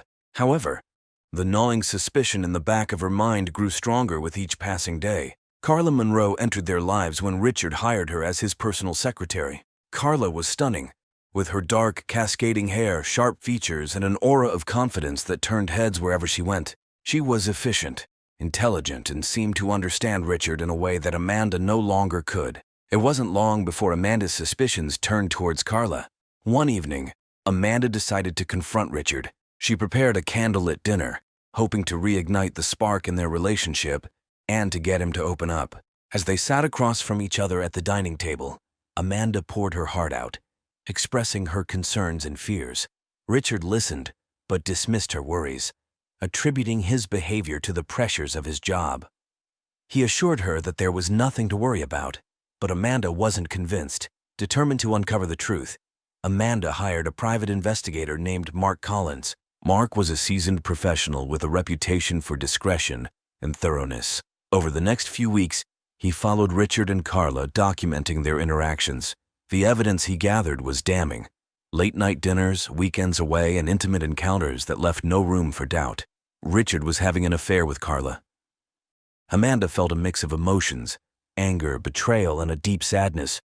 She couldn't understand how Richard could do this to their family. But amidst her turmoil, she also felt a strange sense of relief. At least now she knew the truth, and she could decide what to do next. Armed with the evidence, Amanda's initial devastation gave way to a steely resolve. She decided to confront Carla first, hoping to gather more information before dealing with Richard. Amanda arranged a meeting under the pretense of discussing a charity event that Richard's firm was sponsoring. Carla, unaware of Amanda's true intentions, agreed to meet at a chic downtown cafe. The cafe was a cozy, intimate space with soft lighting and plush seating. Amanda arrived early, choosing a secluded corner table where they could talk privately. Carla walked in a few minutes later, exuding confidence and poise. As she approached the table, Amanda felt a mixture of anger and curiosity. Carla greeted Amanda warmly and commented on how beautiful the cafe was. Amanda, hiding her true feelings, replied politely and steered the conversation towards Richard. She mentioned how Richard had been spending a lot of time at the office and asked how he was handling the workload. Carla responded that Richard was incredibly dedicated and that the cases he was working on required a lot of his time and attention. Amanda then leaned in and, in a low voice, told Carla that she knew about the affair. Carla's face paled, and she opened her mouth to speak, but Amanda stopped her, saying she wasn't there to accuse or blame her. Amanda just wanted to understand why it happened. Carla, with tears in her eyes, explained that it started a few years ago when Richard was going through a rough patch at work. They began spending more time together, and one thing led to another. As Carla spoke, Amanda felt a strange sense of empathy. She could see the pain in Carla's eyes, a reflection of her own turmoil. By the end of the conversation, they had formed an unexpected connection. Amanda was captivated by Carla's intelligence and charisma, while Carla found solace in Amanda's understanding and compassion. In the weeks that followed, Amanda and Carla continued to meet in secret. What had started as a confrontation evolved into a complex relationship. Their meetings became more frequent, and their bond deepened. One evening, Carla invited Amanda to her apartment, ostensibly to review some documents related to the charity event. The apartment was a stylish modern space, with floor-to-ceiling windows offering a stunning view of the city. As they sat on the couch, sipping wine and talking, the tension between them grew palpable. Carla set her glass down and looked into Amanda's eyes, saying that she had developed feelings for her. Amanda's heart raced. She had felt the same way, but had been too afraid to admit it. She confessed that she felt the same way. Their lips met in a passionate kiss, and that night, they crossed the line from emotional connection to physical intimacy. The affair was intense, a whirlwind of stolen moments and secret rendezvous. Amanda felt alive in a way she hadn't in years, but she was also plagued by guilt and fear. They would meet in secluded spots around the city, hidden corners of parks, out-of-the-way cafes, and Carla's apartment, where they felt free from the prying eyes of the world. Their conversations ranged from deep, philosophical discussions to light-hearted banter. They shared their hopes, dreams, and fears, forming a bond that went beyond physical attraction. However, Amanda was acutely aware of the precariousness of their situation. She knew that if Richard found out, the consequences would be dire. Despite this, she couldn't bring herself to end the affair. Carla had become an essential part of her life, filling a void that she hadn't realized existed. Richard's suspicions grew as he noticed Amanda's changed behavior. She was more distant, often lost in thought, and seemed to have a newfound sense of confidence. Richard's paranoia led him to install a hidden camera in Carla's apartment, suspecting that Amanda might have discovered his affair and was plotting against him. When Richard reviewed the footage and saw his wife with Carla, his rage and sense of betrayal reached a boiling point. He felt emasculated and humiliated, convinced that both women had conspired against him. Richard began to meticulously plan his revenge, determined to regain control over his life. One stormy night, Richard invited Amanda to his office under the pretense of wanting to discuss their relationship and find a way forward. Amanda, hopeful for reconciliation, agreed. As she entered Richard's dimly lit office, she was struck by the coldness in his eyes. Richard told Amanda to sit down, his voice devoid of emotion. Amanda took a seat, her heart pounding. She started to speak, but Richard cut her off, slamming a folder of photographs on the desk. He said he knew everything and knew about her and Carla. Amanda's eyes widened in shock as she looked at the incriminating photos. She pleaded with Richard to let her explain, but he was beyond reason. He lunged at Amanda, his hands closing around her throat. Amanda struggled, clawing at his hands, but Richard's grip was unrelenting. Her vision darkened, and within moments she was gone. Richard stood over Amanda's lifeless body, his mind a whirlwind of rage and confusion. He knew he had to act quickly to cover his tracks. He staged the scene to make it look like a robbery gone wrong, ransacking the office and scattering papers everywhere. He then drove to Carla's apartment, his anger boiling over. Carla was startled to see Richard at her door. She asked what he was doing there, her voice trembling. Richard pushed past her, his eyes wild with fury. He accused her of ruining everything and seducing his wife, destroying his family. Carla backed away, fear gripping her heart, and begged Richard to listen to her and understand that it wasn't like that. But Richard was beyond listening. He lunged at Carla, but she managed to evade him, grabbing a heavy vase and smashing it over his head. Richard staggered, momentarily disoriented. Carla seized the opportunity and fled. Running into the night with nothing but the clothes on her back, she ran through the rain-soaked streets, her mind racing with fear and confusion. She had to get as far away from Richard as possible. She knew that if he caught her, he would kill her. Carla reached the outskirts of town and found an old abandoned cabin. She slipped inside, her body trembling with adrenaline and terror.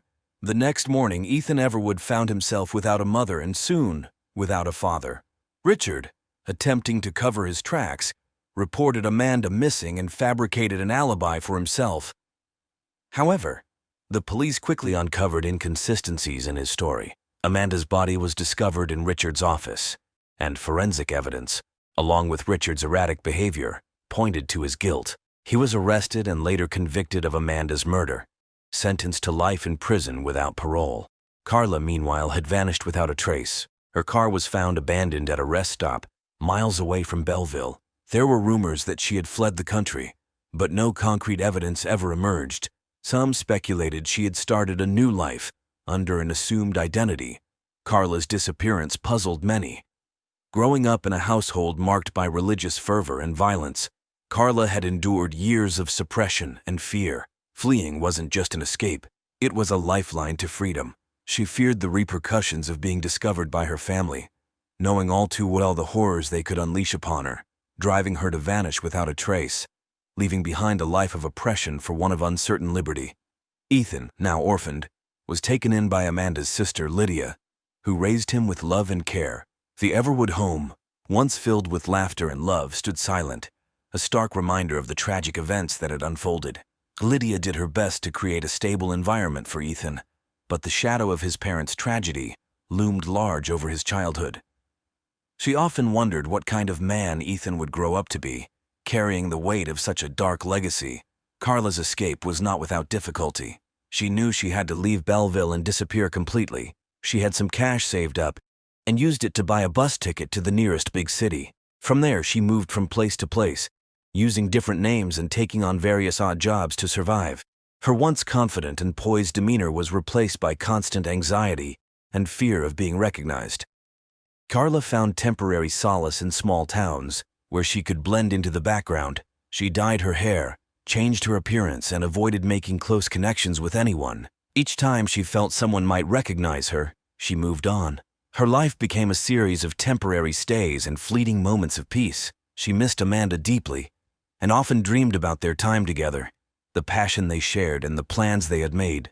In a small coastal town far from Belleville, Carla finally found a semblance of stability.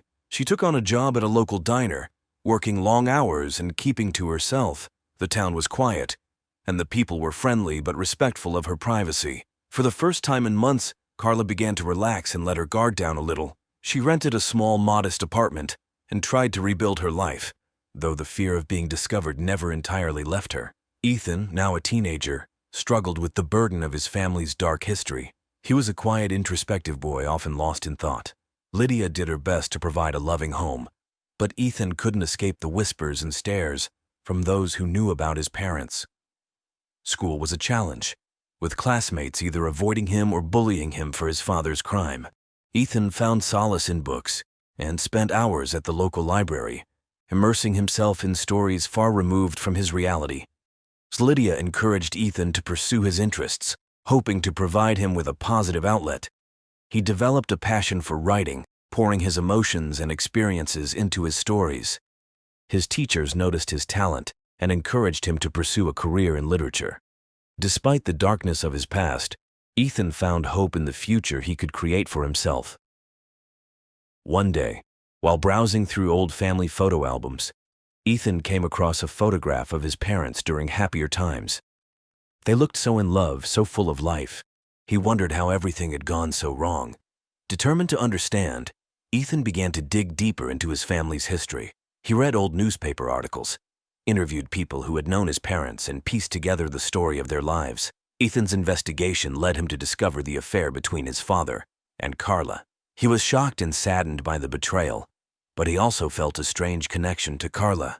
He wondered what had happened to her after that fateful night. His search for answers led him to contact Mark Collins, the private investigator Amanda had hired. Mark, now retired, was hesitant to reopen old wounds but was moved by Ethan's determination. Mark shared with Ethan the details of his investigation, the evidence he had gathered, and the events that had transpired. Ethan learned about the confrontation between his mother and Carla, their subsequent affair, and the night his mother was murdered. Ethan felt a mix of emotions: anger, sadness, and a deep need for closure. Determined to find Carla, Ethan followed the trail she had left behind. He visited the places she had stayed, talked to people who had encountered her, and slowly pieced together her journey. The trail eventually led him to the small coastal town where Carla was now living. Carla was working her usual shift at the diner when Ethan walked in. She didn't recognize him at first, but as he approached her, she saw a familiar sadness in his eyes. Ethan introduced himself, explaining that he was Amanda and Richard's son. Carla was stunned and filled with a mixture of fear and hope. She invited Ethan to sit down, and they began to talk. Ethan told Carla about his life, his struggles, and his search for answers. Carla, in turn, shared her story, her escape, and her attempts to rebuild her life. They talked for hours, sharing their pain and their memories of Amanda. Carla revealed how deeply she had loved Amanda, and how the affair had been a source of both joy and torment. Ethan asked Carla about the night his mother was murdered. Carla recounted the events, her voice trembling with emotion. She told him how Richard had confronted her, his rage and violence, and her desperate escape. Ethan listened intently, feeling a mix of anger towards his father and compassion for Carla. Ethan decided to stay in the coastal town for a while, to get to know Carla better, and to find some closure for himself. They spent a lot of time together, talking about Amanda, sharing stories, and helping each other heal. Carla found comfort in Ethan's presence, and Ethan felt a sense of connection and understanding that he had never felt before. As time went on, Ethan and Carla's relationship grew stronger. They became a support system for each other, helping to heal the wounds of the past. Ethan continued to write, inspired by the stories Carla had shared and the strength he saw in her. Carla found a new sense of purpose, helping Ethan and finding a way to move forward with her life. Years passed, and Ethan published his first novel, a fictionalized account of his family's story. The book received critical acclaim, and Ethan was praised for his emotional depth and storytelling ability. He dedicated the book to his mother, Amanda, and to Carla, who had shown him the importance of understanding and forgiveness. Carla, meanwhile, continued to live in the coastal town, finding peace and stability. She stayed in touch with Ethan, visiting him often and watching him grow into a successful writer. She found solace in the fact that she had been able to help Ethan find closure and that they had both found a way to move forward. The Everwood murders became a notorious case in Belleville, a cautionary tale of deceit, betrayal, and the devastating consequences of hidden passions. Amanda's art gained a lot of fame, her landscapes now imbued with a haunting beauty that drew admirers from afar. Richard's name, once respected, became synonymous with tragedy and madness. Years later, the town still whispered about Carla Monroe, the enigmatic secretary who disappeared into the night. Her fate remained one of Belleville's greatest mysteries, a lingering shadow over the tragic tale of the Everwood family. Ethan grew up carrying the weight of his parents' legacy. Determined to forge a different path, and break free from the cycle of betrayal and violence. In the end, the story of the Everwood murders served as a stark reminder of the fragility of human relationships and the devastating consequences of secrets and lies. It was a tale that would be told for generations, a dark chapter in the history of Belleville that would never be forgotten. Ethan continued to write, his works often exploring themes of love, betrayal, and redemption. His novels resonated with readers, many of whom were unaware of the true story behind his words. Despite the darkness of his past, Ethan found a way to turn his pain into art, creating something beautiful from the ashes of his family's tragedy. In the end, the Everwood murders were more than just a crime. They were a story of love, loss, and the enduring power of forgiveness. The lives of those involved were forever changed, but they found a way to move forward, to find peace, and create something new from the ruins of their past.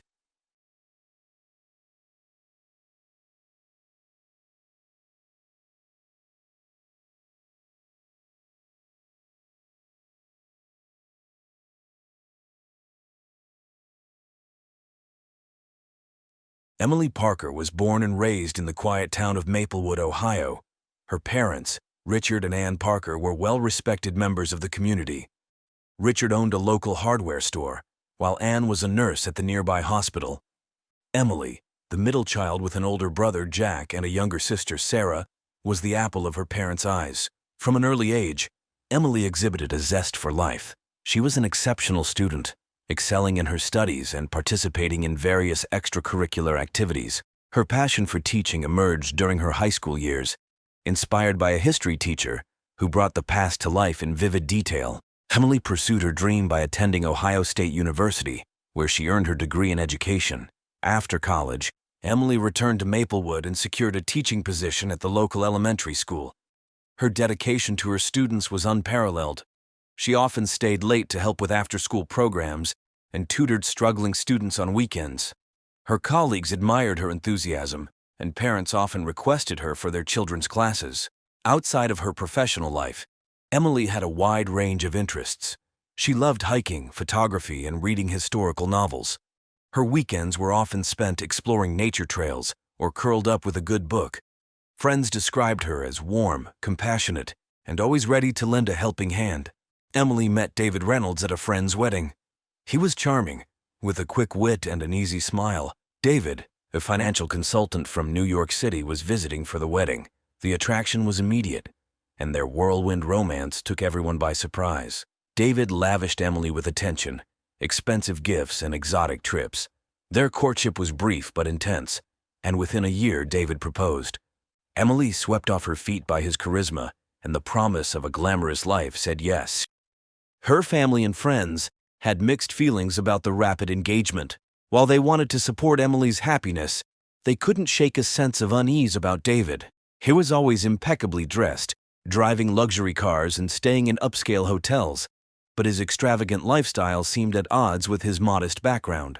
Emily, however, was enamored and reassured everyone that David was her soulmate. Their wedding was a grand affair, held in a picturesque vineyard and attended by over 200 guests. Emily's friends from Maplewood and David's associates from New York mingled under fairy lights and sipped champagne, celebrating the union. As the newlyweds departed for their honeymoon in St. Lucia, no one could have predicted the dark turn their love story would take. David Reynolds was born and raised in Queens, New York. His parents, Thomas and Margaret Reynolds, struggled to make ends meet. Thomas worked as a mechanic, while Margaret held various part-time jobs to support their 3 children. David, the eldest, grew up with a strong drive to escape the financial hardships of his upbringing. From a young age, David exhibited a knack for numbers and a shrewd understanding of money. He excelled in school, earning a scholarship to New York University where he studied finance. David's ambition was evident. He spent his college years networking and securing internships at prestigious firms. His relentless work ethic paid off, and upon graduation, he landed a coveted position at a top financial consultancy. David quickly rose through the ranks, his talent for investment strategies and financial planning earning him a reputation as a rising star. His success afforded him a lifestyle he had always dreamed of: designer suits, high-end cars, and a luxury apartment in Manhattan. However, his professional success masked deeper issues. Colleagues often described David as charming but ruthless. willing to bend the rules to achieve his goals. David's personal life was equally complex. His charm attracted many women, but his relationships were often short-lived. He had a series of high-profile romances, each ending abruptly amid rumors of infidelity and deceit. Despite this, he maintained a polished public image, carefully curating his social media to portray a life of sophistication and success. When David met Emily Parker, she represented something different. Her genuine warmth and small-town innocence were a stark contrast to the superficial relationships he was accustomed to. To his friends, it seemed like David was truly in love for the first time. But as their relationship progressed, cracks began to appear. David's financial empire was not as solid as it seemed. Behind the scenes, he was entangled in risky investments and mounting debts. David's financial troubles were compounded by his extravagant spending habits. He kept these issues hidden from Emily, presenting only the image of a successful and devoted partner. His decision to propose was as much about securing a future with Emily as it was about seeking stability amid his growing financial chaos. Their wedding, though a joyous occasion, also marked the point where David's deceptions began to catch up with him. St. Lucia, with its lush landscapes and serene beaches, was the perfect backdrop for David and Emily's honeymoon. They stayed at an exclusive resort, their bungalow perched on the edge of a secluded cove. The first few days were filled with romantic dinners, sunset walks, and excursions to explore the island's natural beauty. Emily documented their adventures on social media, her posts filled with joy and excitement. On the night of Emily's disappearance, the couple dined at the resort's beachfront restaurant. The atmosphere was idyllic. Soft music played in the background, and tiki torches flickered in the gentle breeze. Fellow diners noticed the couple laughing and holding hands, seemingly in love. The staff, accustomed to honeymooners, paid them little special attention. After dinner, David suggested a moonlit walk along the beach. Emily, always one for romance, readily agreed. They strolled along the water's edge, the sound of the waves mingling with their conversation. David later recounted that Emily had expressed a desire to take a swim. She slipped off her sandals and waded into the water, the moonlight casting a silver glow on her figure. According to David, he returned to their bungalow to fetch a jacket for Emily. When he came back, she was gone. Panic set in as he searched the beach, calling her name. He alerted the resort staff, who joined the search, but Emily was nowhere to be found.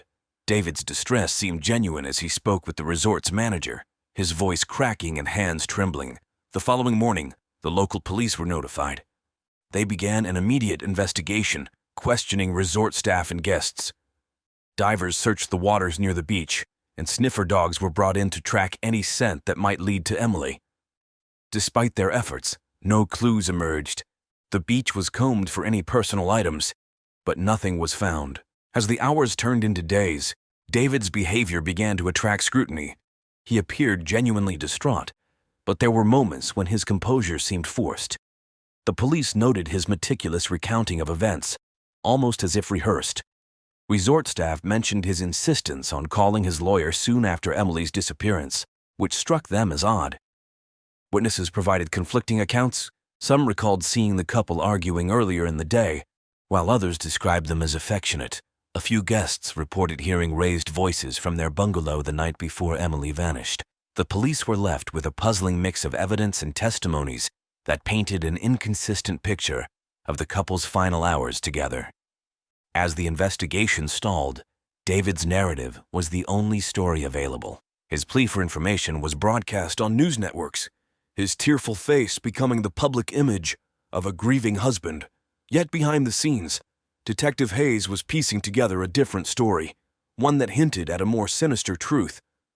Detective Hayes arrived at the resort, greeted by the tropical heat and the sight of tourists enjoying their vacations, seemingly unaware of the drama unfolding. His first step was to interview David Reynolds. Sitting across from him in the resort's lounge, Hayes observed David's demeanor carefully. The man seemed genuinely distraught, but there was an underlying tension that the seasoned detective couldn't ignore. David recounted the events of the night Emily disappeared, his voice steady but his eyes betraying a flicker of anxiety. Hayes listened intently, asking pointed questions about their activities, their relationship, and any possible reasons Emily might have had to leave suddenly. David's answers were consistent, but Hayes felt they were too polished, as if rehearsed. The detective then spoke with the resort staff and other guests. The accounts varied, some aligning with David's story while others contradicted it. A waitress at the restaurant mentioned that David seemed agitated during dinner, frequently checking his phone. A couple staying in a neighboring bungalow reported hearing an argument late at night, although they couldn't make out the words. Hayes's team searched the couple's bungalow and the surrounding area. They found Emily's belongings neatly packed, her passport and wallet untouched. Her phone was missing, presumably with her. A thorough examination of the beach yielded no new clues. The tide and weather had likely washed away any trace evidence. As the days passed, the investigation broadened. Hayes looked into David's background, finding a man who was both successful and secretive. His financial records revealed a troubling pattern. Despite his high-paying job, David was deep in debt. Large withdrawals from his accounts suggested a gambling problem, and several investments had failed spectacularly. Hayes interviewed David's colleagues and friends in New York, uncovering a different side of him. They described David as charming but unreliable, with a penchant for risky ventures and a history of romantic entanglements. One colleague, who requested anonymity, mentioned that David had recently been involved in a scandal at work, hinting at financial misconduct. The detectives' team also analyzed phone records and bank statements, uncovering a web of transactions that pointed to financial distress.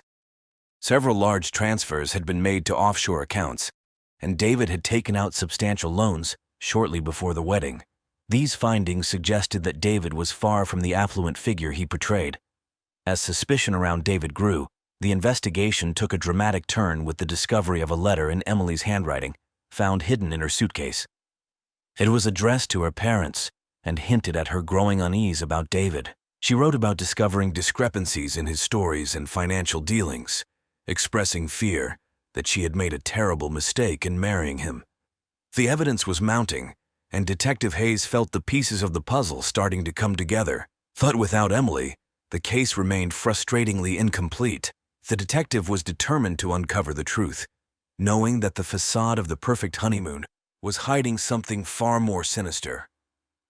The financial investigation into David Reynolds' affairs revealed a cascade of deceit. Detective Hayes and his team uncovered a complex network of bank accounts, hidden assets, and dubious transactions. David's financial empire, once thought to be thriving, was crumbling under the weight of risky investments and substantial debts. As Hayes delved deeper, he discovered that David had been involved in several questionable business ventures. One such venture was a failed real estate development in Florida, which had resulted in significant losses for investors. Another was a tech startup that went bankrupt, leaving David with substantial debts. These ventures, combined with his gambling habits, had drained his resources and left him in a precarious financial position. David's secret debts and business failures provided a possible motive for foul play. With Emily's disappearance, questions arose about potential life insurance policies or other financial benefits he might gain.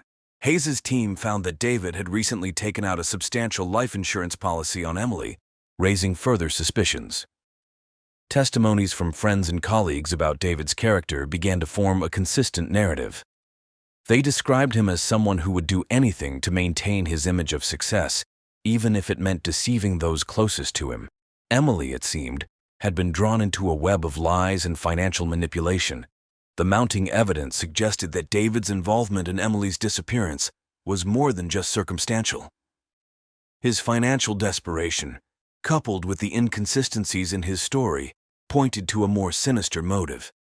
As the investigation continued, Detective Hayes knew that the key to solving the case lay in uncovering the full extent of David's deceit and the secrets he had worked so hard to conceal.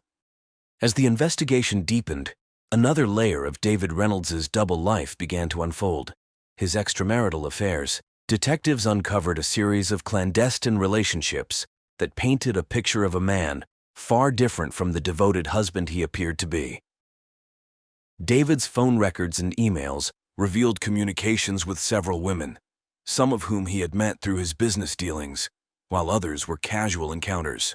These relationships ranged from fleeting flings to more serious entanglements. Detective Hayes and his team meticulously tracked down and interviewed these women, each conversation revealing more about David's deceptive nature. One of the women, Laura Mitchell, a marketing executive from New York, provided crucial insight. She described her relationship with David as passionate, but tumultuous. They had met at a conference a year before his wedding, and their affair continued well into his engagement with Emily. Laura was unaware of David's upcoming marriage until she saw the wedding announcement on social media. Feeling betrayed, she ended their relationship but kept records of their communications, which she willingly shared with the investigators. Another woman, Jessica Evans, a real estate agent from Miami, had a similar story. She and David had met during one of his business trips, and their affair was marked by lavish gifts and extravagant promises. Jessica, too, was in the dark about David's marital status. She described him as attentive and affectionate, but noted his tendency to vanish for days without explanation. The most damning testimony came from Rachel Turner, a colleague from his firm who had been involved with David for nearly 2 years. Rachel's account revealed a pattern of manipulation and deceit. She recounted how David had confided in her about his financial troubles, painting himself as a victim of unfortunate circumstances. Rachel, deeply infatuated with him, had even loaned him money on several occasions, believing his promises to repay her once his investments paid off. These revelations had a profound impact on the case.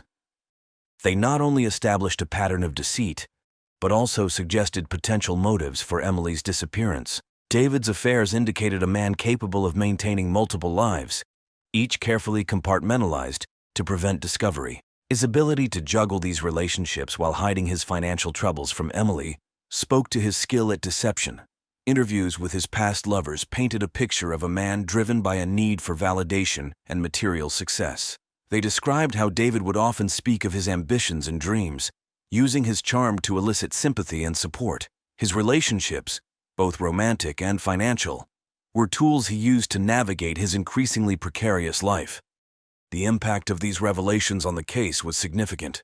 They provided a motive for foul play, suggesting that David might have seen Emily as both an obstacle and a solution to his problems. With his financial empire collapsing and his web of lies unraveling, the pressure on David had reached a breaking point. Emily's disappearance and the subsequent focus on David threatened to expose his entire charade.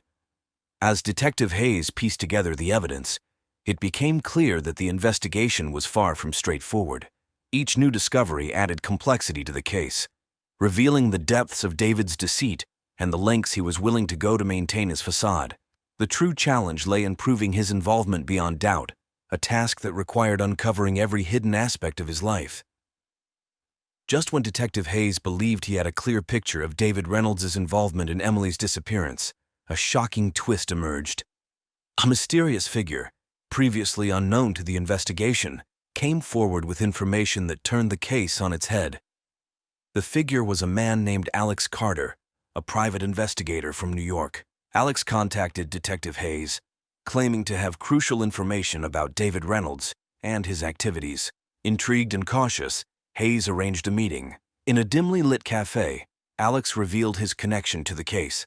Alex explained that he had been hired by an anonymous client to investigate David Reynolds months before Emily's disappearance. His client had suspected David of financial misconduct and infidelity, and Alex's investigation had uncovered significant evidence of both. He had been tracking David's movements and communications, documenting his secret affairs and shady business dealings.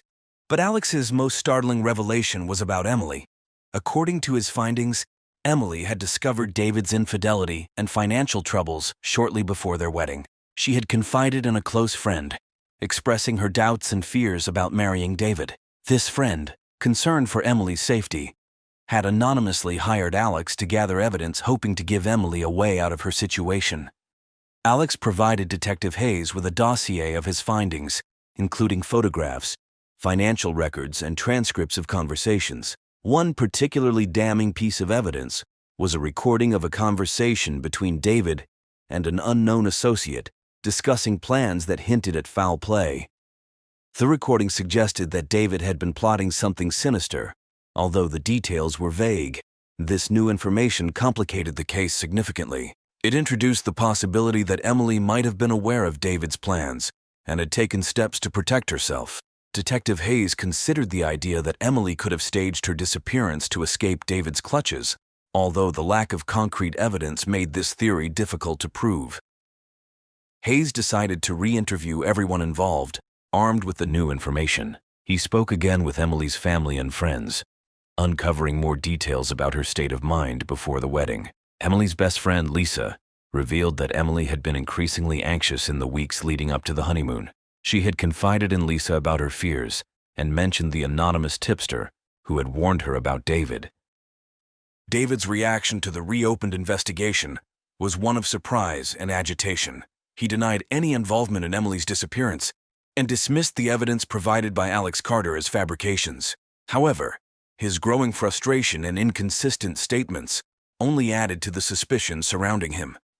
The twist in the case forced Detective Hayes to consider all possibilities. He intensified the search for Emily, exploring the idea that she might have gone into hiding. The investigation expanded to include airports, border crossings, and potential safe houses. The media coverage, once focused solely on David, began to speculate about Emily's fate and her possible role in the unfolding drama. As the investigation continued, Detective Hayes faced mounting pressure to solve the case. The new information from Alex Carter provided valuable leads, but it also complicated the narrative, making it harder to distinguish between victim and perpetrator. Hayes knew that the truth lay somewhere within the tangled web of deceit and betrayal, and he was determined to unravel it. The investigation into Emily Parker's disappearance stretched on for months, with Detective Hayes and his team following every lead, no matter how tenuous. The case had become a national obsession, with the media closely monitoring every development. Public opinion was divided. Some believed David Reynolds was guilty of foul play, while others speculated that Emily had staged her own disappearance to escape a troubled marriage. The breakthrough came unexpectedly. A hiker in a remote part of St. Lucia discovered a makeshift campsite hidden in the dense jungle. Among the belongings were items that matched the descriptions of Emily's possessions, including a distinctive bracelet she was known to wear. The discovery reignited the investigation, with search teams scouring the area for further clues. Eventually, they found Emily. She was alive but severely dehydrated and disoriented. Emily had indeed staged her disappearance, driven by fear and desperation, after uncovering David's deceit and feeling trapped in the marriage. She had fled into the jungle, intending to disappear entirely, but the harsh conditions had taken a toll on her health. Emily's rescue brought a mix of relief and outrage. While many were glad she was safe, questions about her actions and the trauma she endured dominated the public discourse.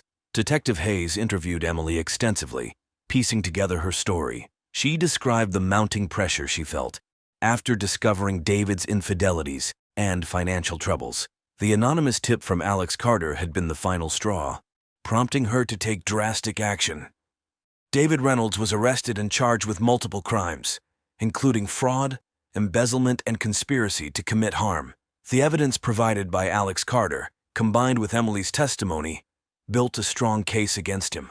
During the trial, the full extent of David's deceit was laid bare. His financial empire had been a house of cards, supported by lies and illegal activities. The jury found him guilty on all counts, and he was sentenced to 10 years in prison. The aftermath of the case left lasting scars on everyone involved. Emily returned to Maplewood, where she began the long process of healing with the support of her family and friends. She became an advocate for domestic abuse victims, sharing her story to help others in similar situations.